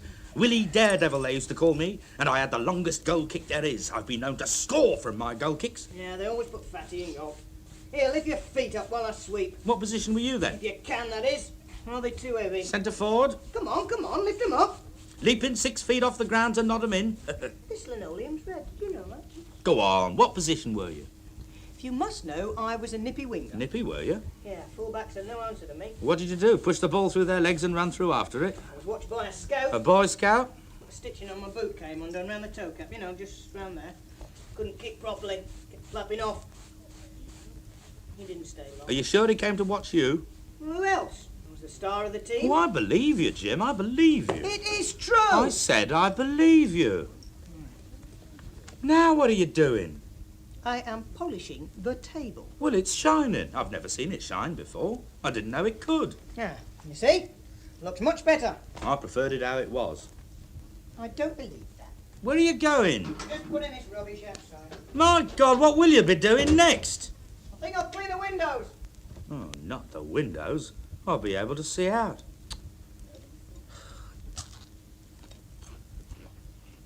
What's he doing all this cleaning for, anyway? It's not like him. He's nearly as bad as me.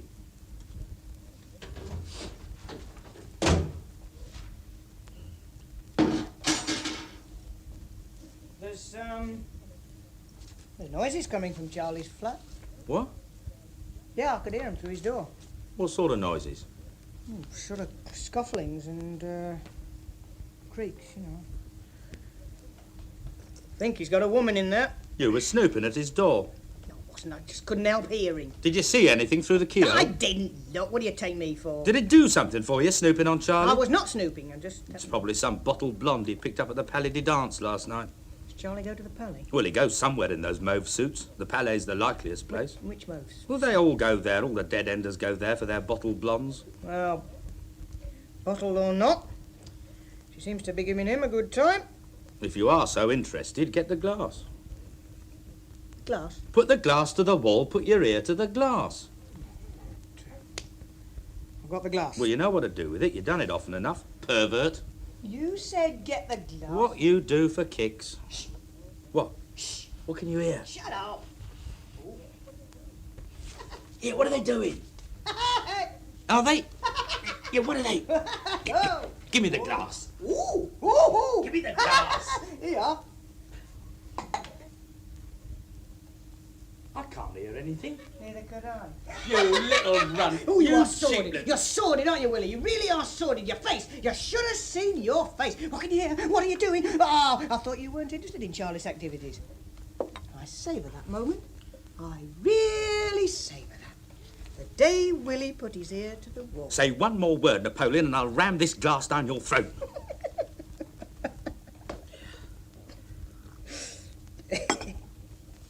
Nearest you'll get to it, I suppose. Listening to Charlie. I might surprise you, Willie. What? I might surprise you. Soon. What do you mean, soon? There's some very good films on this week, You're aren't there? joking. You want to go to the pictures more, You'll Willie? never score. What do you go tonight, eh? You score? Could sit and stuff yourself full of popcorns and hot dogs, eh? There's a James Bond film on. James Bond? Yeah, you like him, don't you? I wouldn't mind seeing a James Bond. Wouldn't you? No. Shall we go tonight? Oh, I don't want to go. No, you go on your own. Go on your own. But you like him as well. You're his biggest fan. I'm not. Well, why don't you want to go? What are you doing tonight? What are you doing? Now, wait a minute. All this cleaning. Wanting me out. Is somebody coming? No. Somebody's coming. Is it a girl? No. You don't know any girls. I do. Who is she? You don't know. You don't know her. She's called Jean. Cousin Jean? She's not my cousin. Oh, I know Cousin Jean. She's only a distant cousin. You've invited her round here? Yeah. I rang her up. She's agreed to come round to my place. Round to my place? What sort of talk's that? What's she coming round here for, anyway? What do you think? No. She's not. She is. I don't believe it. Tonight's the night. No, you never. She's as good as said. You're not allowed. She's your cousin. She's a distant cousin, very distant. She's 6 feet tall. She's not. You and her, it's physically impossible. And she's a schoolgirl. Sixth former. A schoolgirl. I'm introducing her to it. No. She wants me to be the one. Oh, no. She respects my maturity. Oh, my God, you're an emotionally retarded squirt. You can say all you like. I'm making Jean here tonight. Not tonight. Why not? Because I'll be here. That's why not. You're going to the pictures. Are you? Nope. Ah, Would you? Yep. You bastard. Nice of you to say so.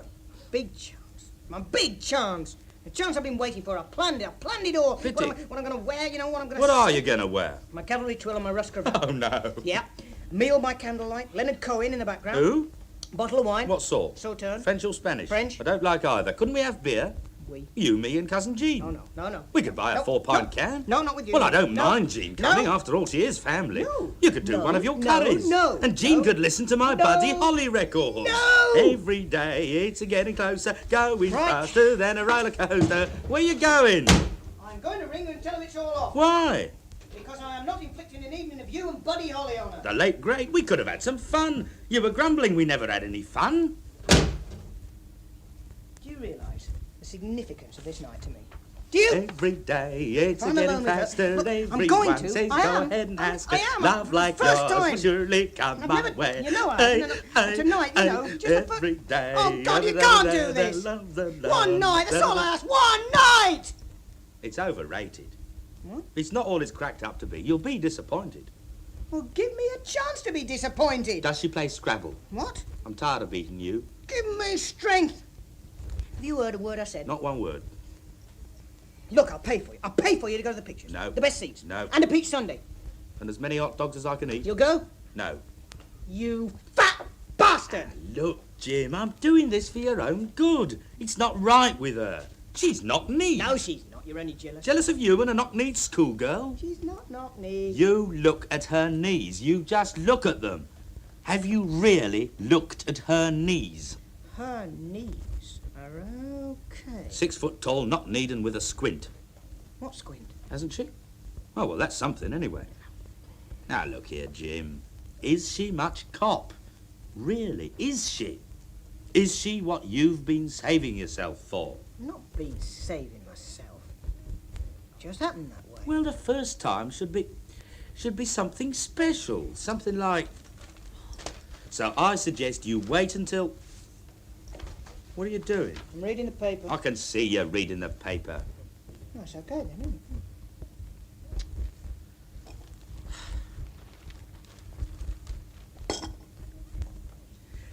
Look, I'm not putting you off, Jean, only because... Well, that's not the news section, it's the classified ads. So I'm reading the classified ad. Are you looking for anything in particular? You must know I'm looking for a flat. A what? A flat of my own. Why? Where I can do as I like and when I can lose my virginity to whom I like. To whom? You couldn't live on your own. You'd have nobody to talk to. You'd talk to yourself and go off your head. Oh, I'd get along fine on my own. I've had you and Buddy Holly up to here. Oh, blast! Aren't there any in? I'm going to look in the newsagent's window. Oh, there won't be any in there. They only advertise old prams and French lessons. Well, what are you looking for now? What's that? Cars? What are you looking at cars for? Because I want a car. 1 second you want a flat, the next second you want a car. What's got into you? What do you want a car for? What you can't do in a flat, you can do in the back of a car. Oh, I see. There is a snag. You can't drive. Unless, of course, you intend to park it permanently behind the palais. I can learn. Impossible. Your feet wouldn't reach the pedals. Charlie's got a car. That's why he's such a big success with the women. Charlie's car's never working. It's always round the back with its wheels off, supported on bricks. And it's nasty and flashy, with holiday resort stickers and a nodding dog in the back and leopard skin upholstery. What's that got to do with anything? You want a car like Charlie's? It doesn't have to be like Charlie's. I don't have to have a nodding dog. What are you going to buy it with? I could borrow the money. Who from? You? I don't have any money. You must have money, you're as mean as hell. Well, there's your answer then. I'm not lending you any money because I'm as mean as hell. Please? Please? Look, I'll take your trips in. I don't want to go anywhere. No, come on. We could be joint owners, right? Could we? Yeah. So you put up the money? Well, I might. Great. Yeah. But you do realise that as joint owner I wouldn't allow any funny business in it. I can't win. Seems that way. I know. Why don't you get your friend Charlie to let you use his car? Although you wouldn't have to move about much or it'd fall off its bricks. Please, Lord, make me grow a little more like Charlie every day. There's one thing about Charlie, you know. Only one thing. Yeah, one thing you can't take away from him. He's a snappy dresser. Snappy? Yeah. Always had a cufflinks, you know. Well, what tie sort of a pin, word's snappy? button-down collars, matching tie, shirt. Eau de cologne. He's a snappy dresser, all right. Does he still work at that men's boutique? Yeah. I wouldn't buy any clothes there. You couldn't. They don't cater for outsized men. Does that Puff still work there? What do you mean? That Puff? What, you mean Joseph? That's him, Joseph, does he? He's not a puff. Of course he's a Puff. Why does he call himself Joseph if he's not a Puff? What? Well, whoever heard of anybody christened Joseph who didn't call himself Joe? Joseph's all right. You like Joseph, do you? Well, I said he's all right. Jim, have you ever thought... Well, have you ever thought of becoming one yourself? On what? A Puff? You serious? Well, look at it this way. You are don't serious. have much success with girls, right? What about No, Jim? let me finish. You don't have much success with... Well, in fact, you don't have any success. Oh, gee. You'd go down a bomb as a Puff. Take a running Now, job. don't be hasty. Think about it. Consider it. And you said yourself, Joseph's all right. I don't want to be a puff. Are you worried about the psychological conflict? What? It's a myth. Most puffs are well-adjusted individuals. You're sick. It could be the making of you. I don't want to hear any more. You don't really like girls. Yes, I do. With I their love false 'em. eyelashes and their false everything else, and what have they ever done for you? Willie. Nothing. They've Willie. done nothing for you. Willie, are you trying to tell me They something? pass you over for pot-faced Charlie. Willie, Willie, are you? Have you? Are you a puff? What? You aren't one yourself, are you, Willie? Me? Oh, well, I mean, you keep going on Now, about listen it. here. I mean, why are you selling it so You know I'm I mean, I've not. always thought of you as just sort of not bothered. I'm you not know. a puff. And I've never really questioned why you don't bother with Believe me. Why, Willie? Why don't you? You know why. Because you're a puff. No. No, well, because why then? Why, Willie? Because I'm big and fat and ugly. I'm sorry. I'm not a puff. I'm sorry, Willie. You know damn well I'm not. Yeah, I know. I've never even I thought... know you haven't, and I'm sorry, all right. Do you think I'm not bothered? No. Well, I am bothered. Oh, look, Willie, why don't you do something about it? What? Oh, go to a dance. At the Palais? No, don't go there. Go to Where? go to the town hall. The whole dance is there. I can't do the military two-step. I know. Take up amateur dramatics. No, thank you. All right, join a night school class. Embroidery or something. You see, that'd be full of women. It wouldn't make any difference. They wouldn't be interested in me. They never have been. I've come to accept it. Well, that's the wrong attitude, Willie. When I was at school, there was this girl. Frida, she was called. We were in the same class for 4 years. I fancied her for 4 years. In the yard, I'd hang about near her. Not doing anything in particular, just hanging about. I had fantasies about her. I imagined her asking me to help her with her maths homework, or fainting in front of me in assembly or something. Didn't you ask her out? No, Did you ever speak to her? I did once. Once I spoke to her. The day we left school, I said, "Goodbye, Frida." And she said, "Goodbye, Fatty." Hey, look, Willie. What? Look, Jean has a friend. What? Yeah, she has a friend. You know what I mean? Has she? Yeah. What's she like? Well, she's not bad. She's not bad at all. Not bad, is she? Yeah, are you interested? How tall is she? Average height? Is she knock-kneed? No. A squint? No, she's Oh. called Jennifer. Well, I wouldn't hold that against her. No, anyway, I could arrange something. You know? Could you? Yeah, for tonight. Look, she could come round with Jean. You could take her to see James Bond, while Jean and me, we stay here. How does that sound? Well, it sounds... Okay. Good old Willie. You're a pal, Willie. Are you sure you can arrange it? Yeah, leave it to me. What shall I wear? You don't have any cavalry twills? No.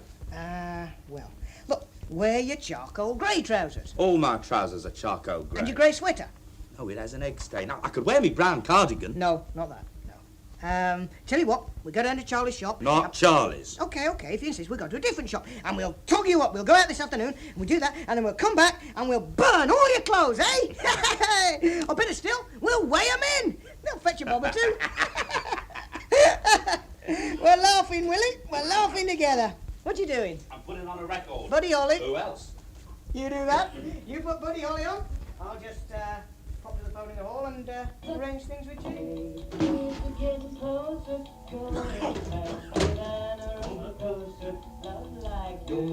Surely come my way. Every day it's a getting faster. Everyone's a going after love like yours. Surely come my way. Hey, hey, bum, bum, bum, bum, bum. Every day seems a little longer. Every way a little stronger. Come what may. Do you ever long for true love from me? Yeah, you weren't long.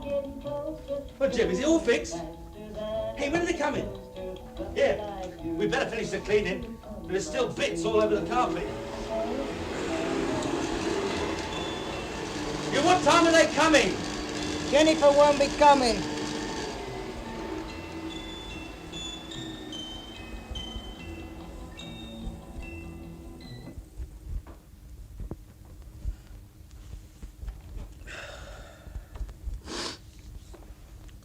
I didn't expect she would be. Not really. Oh, well, never mind. There's plenty more Jennifers in the seat. I'd thought of going to the pictures tonight. There's a James Bond on I wouldn't mind seeing. I won't be back till late. So it'll be all right for you and... to... Jean isn't coming either. She isn't? Nope. She said her mother won't let her. Her mother won't let her. What sort of girl is it that does what her mother tells her? Oh, she's not a bad girl. She's not. She's only a kid. Jean's okay. You know, I wouldn't mind going to the pictures myself. James Bond film on, you said? Yeah, Sean Connery, isn't it? I think so. He's good. He is. He's good in Dr. No. And in From Russia with Love. Yeah. He's good, Sean Connery. The Day Willie Put His Ear to the Wall by David Fitzsimmons. Willie was played by Roland Davies and Jim by Bill Oddie. The production was by David Kane. The Gallery by K. Patrick.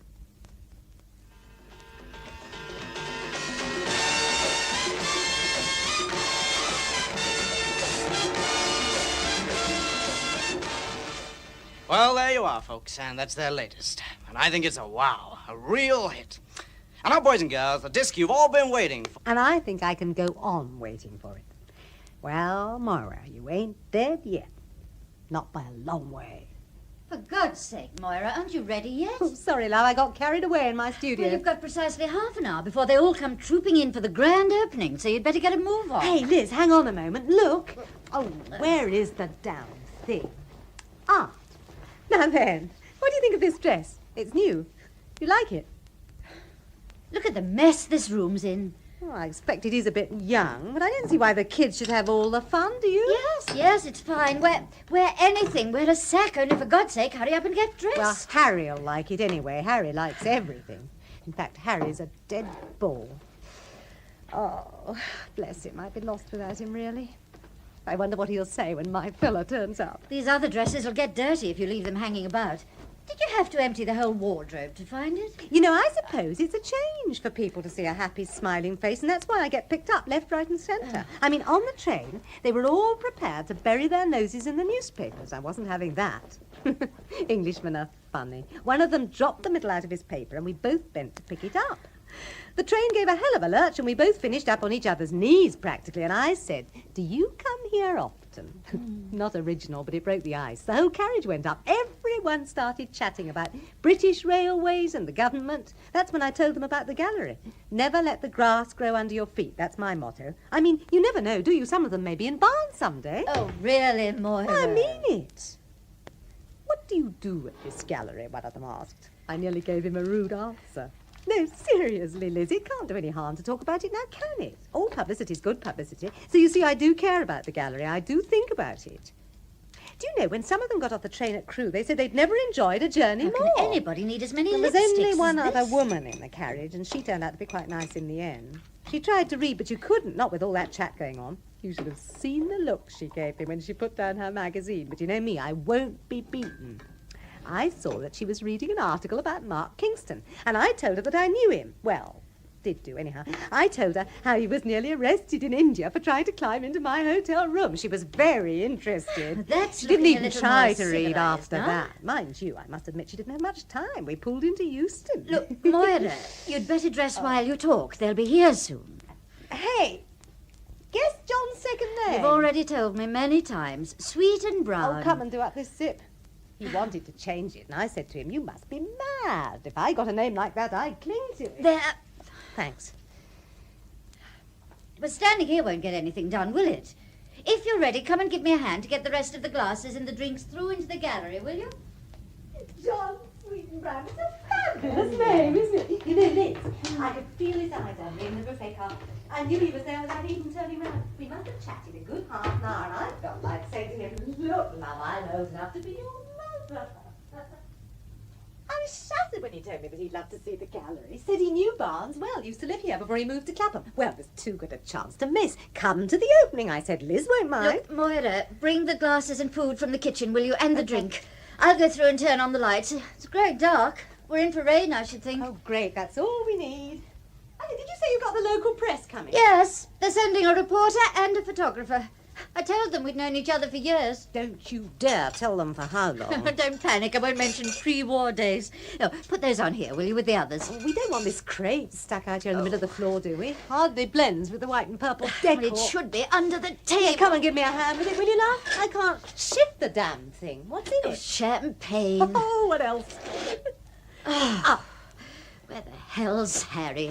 He said he'd come and give you a hand, didn't he? Well, that's Harry, dear old well-meaning Harry. I expect his wife's locked him in so that he can't come. When John arrives... Look, Moira, I'm sick and tired of this. I tell you once and once only, he won't come. They never do. You go out and you pick up any Tom, Dick and Harry you can find, and then you build up this fantasy around them. Grow up, Moira. Look, I know that you were alone before, and this sort of thing probably helped you, but you've got me now, and you've got the gallery. Those are facts. They're real. You don't need these fantasies now. Oh, but this is real. I know I've been let down before, but not this time. John will come. Oh, Moira. There's a faulty bulb over that seascape. That sounds nasty. Can't have that, can we? Oh, it can't be a faulty bulb, though. They were all new in this morning. Must be a loose wire or something. I'll check the plug. What would you do without me? What a hell of a day to open a gallery. Is it safe to come in? Oh, as it's you, Harry. Hello, love. She did let you out, then. She's gone off with a neighbour to an exhibition at Earl's Court, so she doesn't know I'm here. When the photographer comes, we'll have to stuff you under the table, won't we? What are you doing? Would you believe having a bath? Here, let me do that. No, it's all right, thanks. I've nearly finished. One thing I've learned over the years is how to mend plugs. Go over to Liz and she'll give you a drink, won't you? I should say we could spare it. Photographer, did you say? It's a big opening. I should be so lucky. Only the local press. Liz's idea, but it all helps. Well, it looks good. It's very professional, isn't it? Well, it rather has to be, doesn't it? Here you are. After all, we do intend to make money, don't we? Yes. Very professional. Well, has she been behaving herself? Not so as you notice. And look, Harry, I've been meaning to talk to you. Moira's off on one of her flights of fancy again. Now, don't encourage her this time. Flights of fancy? She's convinced that some kid she's picked up on a train is going to turn up here. Steady on, Liz. I mean, she might be right. Don't be ridiculous, Harry. You don't do her any service by encouraging her to believe in these fantasies she keeps conjuring up. You name me one of her so-called admirers that's ever kept an appointment. Browbeats people into committing themselves for sheer peace, and then convinces herself that it was the other way around. Moira's a very imaginative woman. That's what makes her an artist. Then she must learn to separate the two worlds. She's happy. What harm does it do? You're as bad as she is. Do you realise, Harry, that you've abandoned me for days? Oh, sorry, love. You know how it is. Of course I do, and I wouldn't have you any other way. Would you, Liz? Well, Harry's hardly my concern, is he? But I'll bring in the rest of the glasses myself. I can see I'll have to. Liz all right? Seems a bit on edge. Oh, she's all right. Probably nervous about the gallery. Well, I thought there might have been trouble over her divorce. How's it all going? Is it all right? I mean, how's it working out, you two sharing? Oh, fine, I think. Mind you, 6 months isn't long, is it? You know, I don't think Liz has realised yet that it isn't Philip she's living with anymore. She tries to bully me a bit. I don't take much notice. She means well. Hey, has she told you my latest news? What? About the train? Don't tell me that you two are going in for those now. Oh, don't put ideas into her head, for God's sake. No, you fool, about my latest admirer who picked me up on the train. Not another scout. This young kid, that's all he was. Oh, very dishy. Beautifully dressed he was, dark hair, the lot. Tried to pick me up. Did he succeed? Jealous? He's probably coming tonight. God. What a girl. What chance do I stand? Here, what do you think of this, then? My new dress, like it? If we were both a bit younger, I can tell you wouldn't be safe with me. You're as young as you feel, Harry. And I feel game for anything. I need a drink. There's some black clouds building up. Looks as if it might rain before the day's out. Quite the little ray of sunshine, aren't you, Harry? Well, I hope this is going to be a success for you both. Well, I think it might be. Moira and I have got lots of plans for expansion. We might even branch out into antiques. And no rude cracks about that. Oh, first arrival. Oh, good. Look, he made it. That's Tony Lockwood from the Echo. Yes. He promised half a page. Smile nicely at him. Right you are. And that's the secretary to the WI behind a mutant chateau up. I leave her cold. Moira, they've started arriving. You for the press, and I'll take Mrs. Stewart. Harry, make yourself useful. Open the champagne. Mr. Lockwood, how marvellous of you to come. I'm Moira Miss Lambert. James. Oh, dear, is Let me it show raining you round already? and Let explain. me take your coat. The drinks are over here. And I tell you, I practically throw up again every time I look at this damn seascape. Let me show you.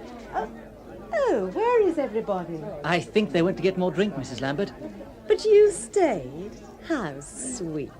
And what do you think of the exhibition, Tom? It is Tom, isn't it? Yes, it is. I think it's excellent, Mrs. Lambert. I like your sketch of Portobello Road. Oh, that one. Yes, I'm quite proud of it. Come here. No, over here, near me. You can't view it properly from over there. Closer. That's better. You're not shy of me, are you? No, of course not. Tom? Tom! Oh, there she is. Who? My fiancée. She seems to be wanting me. Excuse me, Mrs. Lambert. Thank you for the... Well, thank you. Damn. I told you he wouldn't turn up. Perhaps from now on you'll listen to me. What? Oh, it's you creeping around, keeping an eye on me, are you? Face facts. You realise that as you grow older, it'll get worse. You make it sound like a disease. It is. God, I'm so bored. This thing seems to have been going on for hours. Bored or not, we're making lots of money. It's going well. Let's face it, Moira, that's a damn sight better prospect than waiting around for kids who don't show up. Yes, ma'am. Oh, God, I'm so bored I'll even shut up Harry. That should what? Moira? Stay there, Liz. Don't move. He won't turn up, is that what you said? Well, I think you're in for a surprise. John! John, darling, you've come. Oh, look at you. Saturated. It must be pouring down out there. Fancy braving the storm just to come to the opening of the gallery. Oh, look at your shoes, your coat. They're soaking wet. It was worth it. I mean, I did promise, didn't I?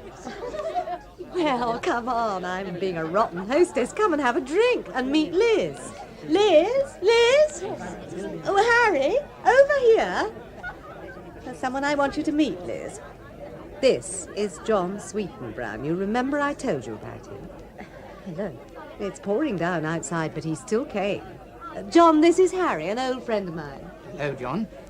Here, I'll get this scotch down here. I think I'd better take your coat before you flood us all out. Oh, thank you. I'll take it through into the kitchen. Thanks. So you've come. Of course he has, Harry. Of course he has. Hadn't you better do the rounds? Good Lord, I'll have Liz after me for neglecting her guests, won't I? Excuse me, John. Can I give you a refill, madam? How about more champagne? Scotch? Are all these pictures yours? Yes, yes, they are. Of course, I didn't do them all at once. I've travelled a lot. Everywhere I went, I took my sketchbook.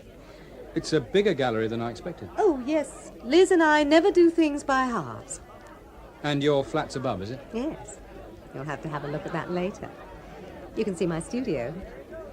Come and look at some of the pictures and I'll tell you where I did them. I'll show you the Portobello Road sketch. That seems to have caused the most interest. I was frozen when I did that. But there was this old dear, she must have been 80 or more. There comes hell or high water. There it is.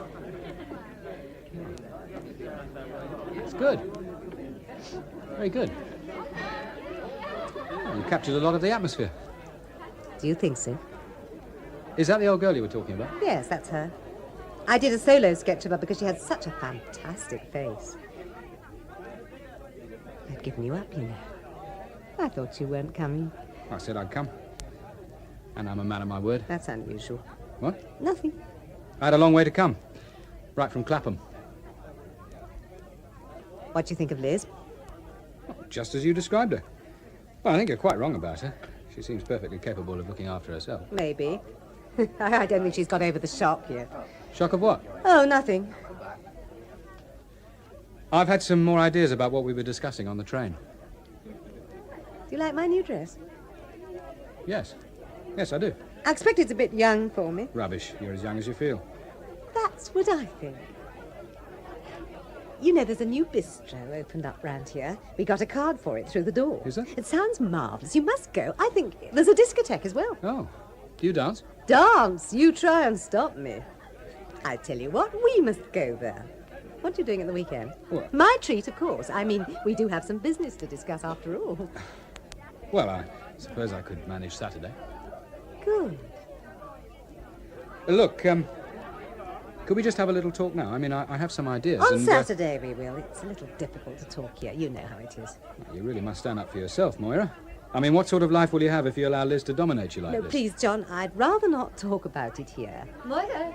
Oh, sorry to interrupt, but there's a lady over there almost drooling over your painting of Siamese cats. I think a few words from the artist, one of your little anecdotes, and you'd swing her in our favour. Couldn't you? I think it would be better if you went. A word from the artist would carry more weight. John won't mind if you dash away for a moment, will you? No, of course not. I won't run away. You'll look after him, will you, Liz? He'll be safe with me. Good. Now, don't forget, John, on Saturday we'll discuss it. John and I are going to that new bistro on Saturday. Oh. Well, I won't be long. This is my day, it seems. Well, what do you think of our humble gallery? Oh, it's far from humble, Mrs. James, Liz James. I remember this place before you moved in. It was a tat newsagent and an old shoe shop. Yeah. You must have knocked a wall down. Yes, we did. Over there, see? Gives us plenty of living space above. I used to walk past this place and wonder who bought it. Well, now you know. Yes. It must have cost quite a lot to do it all in such style. I didn't think there was that much money about. You sound as though you speak from bitter experience. Yes. Moira's pictures seem very good. They seem to be selling well anyway. Well, they're cheerful and they don't take much effort to appreciate. A bit like Moira. They go out and grab you. You've known each other a long time, haven't you? Before you were born, I should think, John. Tell me, are you interested in art? Why? Well, I think it's stoical of you to have trailed out in the rain if you're not interested. Yes, I am, I suppose. Do, you paint too? Is it a professional interest? No, I'm a hairdresser. Oh. And you can believe me, that takes as much skill and patience as painting. Sure it does. Moira said that, you know Barnes well. Do you work in a hairdresser's locally? I used to. You mean there wasn't much scope? You must be joking. Here they're still intent on tight little curls that won't blow out in the wind. And if the bill comes to more than £1, they practically collapse. I know. Believe me, I've tried. Well, I'm surprised. I mean, I would have thought this area gave plenty of scope. Not at the prices I wanted to charge. But I had to charge if I was going to get solvent. I get the impression it didn't work out. The understatement of the year. I left a shop off Grosvenor Square to do it. I must have been mad. So why did you leave? Because there I was working for someone else. I've worked hours on end, handing pins, sweeping floors, making tea, then practicing on models when the salon closed, starting at 8 in the morning and finishing at 8 at night. Did your family approve? They thought there was something wrong with me for wanting to be a hairdresser in the first place, and then for slogging my guts out for a few quid a week. I can tell you, when I started to lose my accent, they knew I'd gone mad.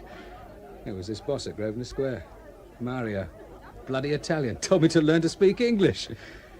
Mind you, he was right. It made a big difference to the tips. You did well there, then. Well, I made plenty in tips.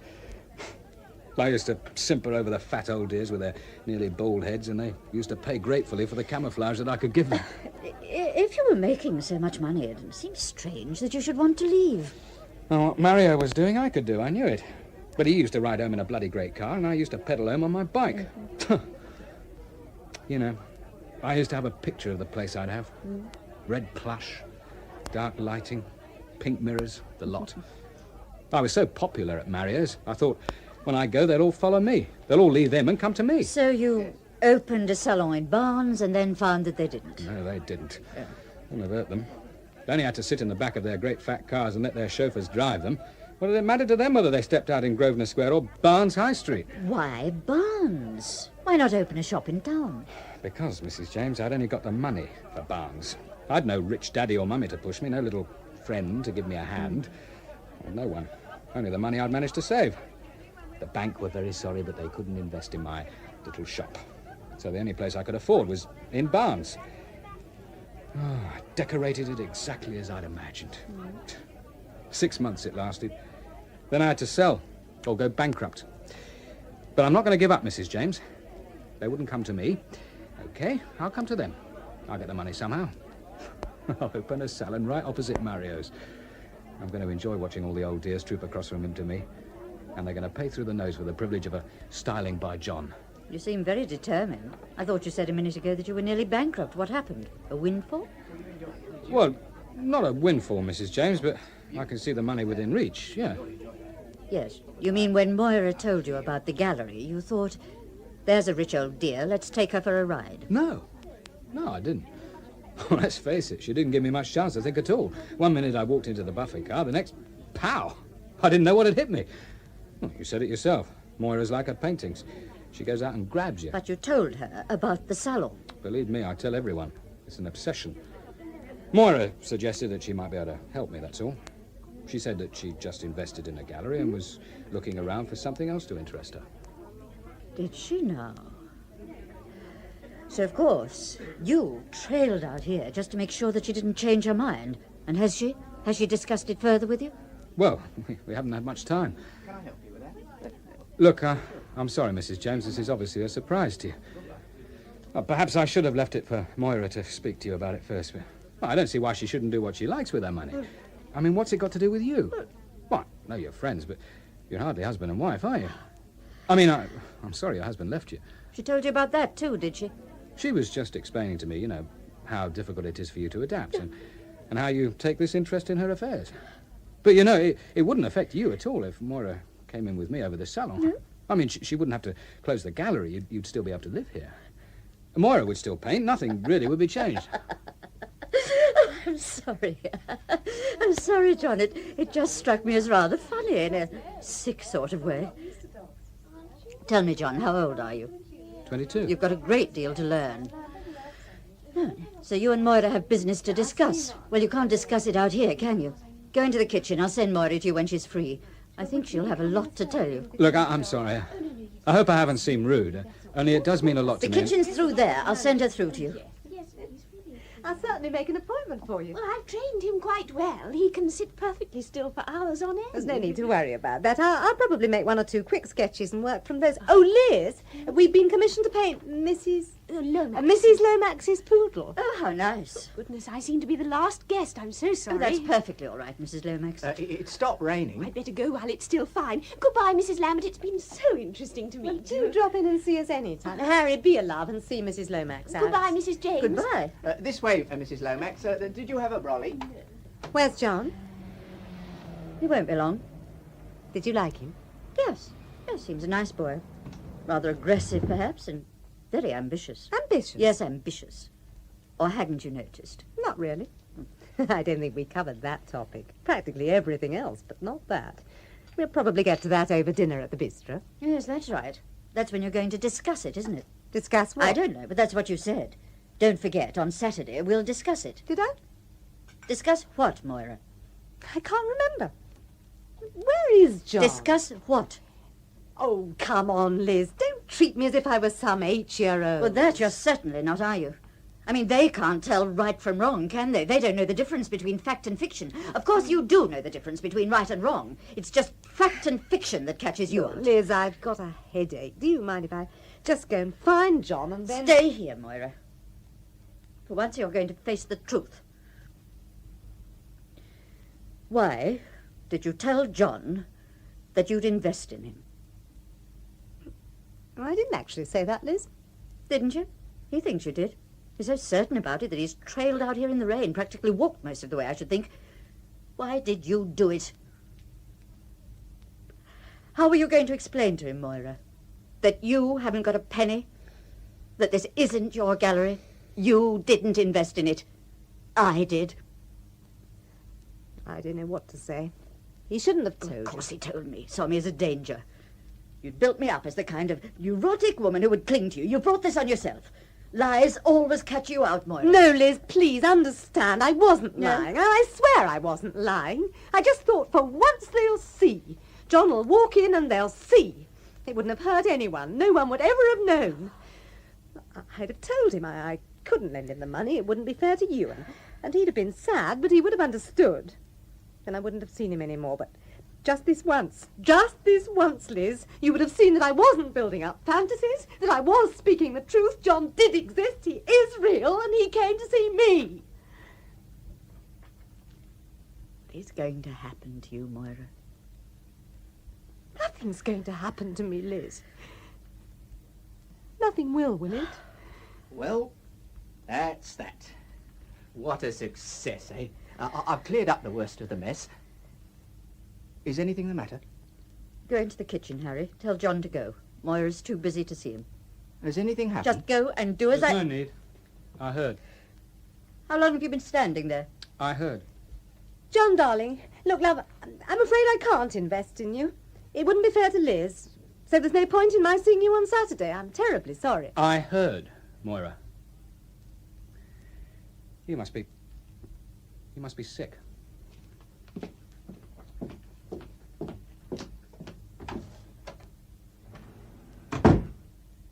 Invest? Go and make some tea, Harry. I think we need it. Tea? Oh, yes. Yes, of course. I'll start on one of those commissions tomorrow. The local technical college, they want some sort of allegorical painting about human endeavour. I've got to go and see the young chap there. He'll give me some idea of the layout. I hope he's dishy. The Gallery was written by Kay Patrick. Jill Balkan played Moira, Catherine Parr, Liz, and Robin Ellis, John. Production was by Christopher Venning.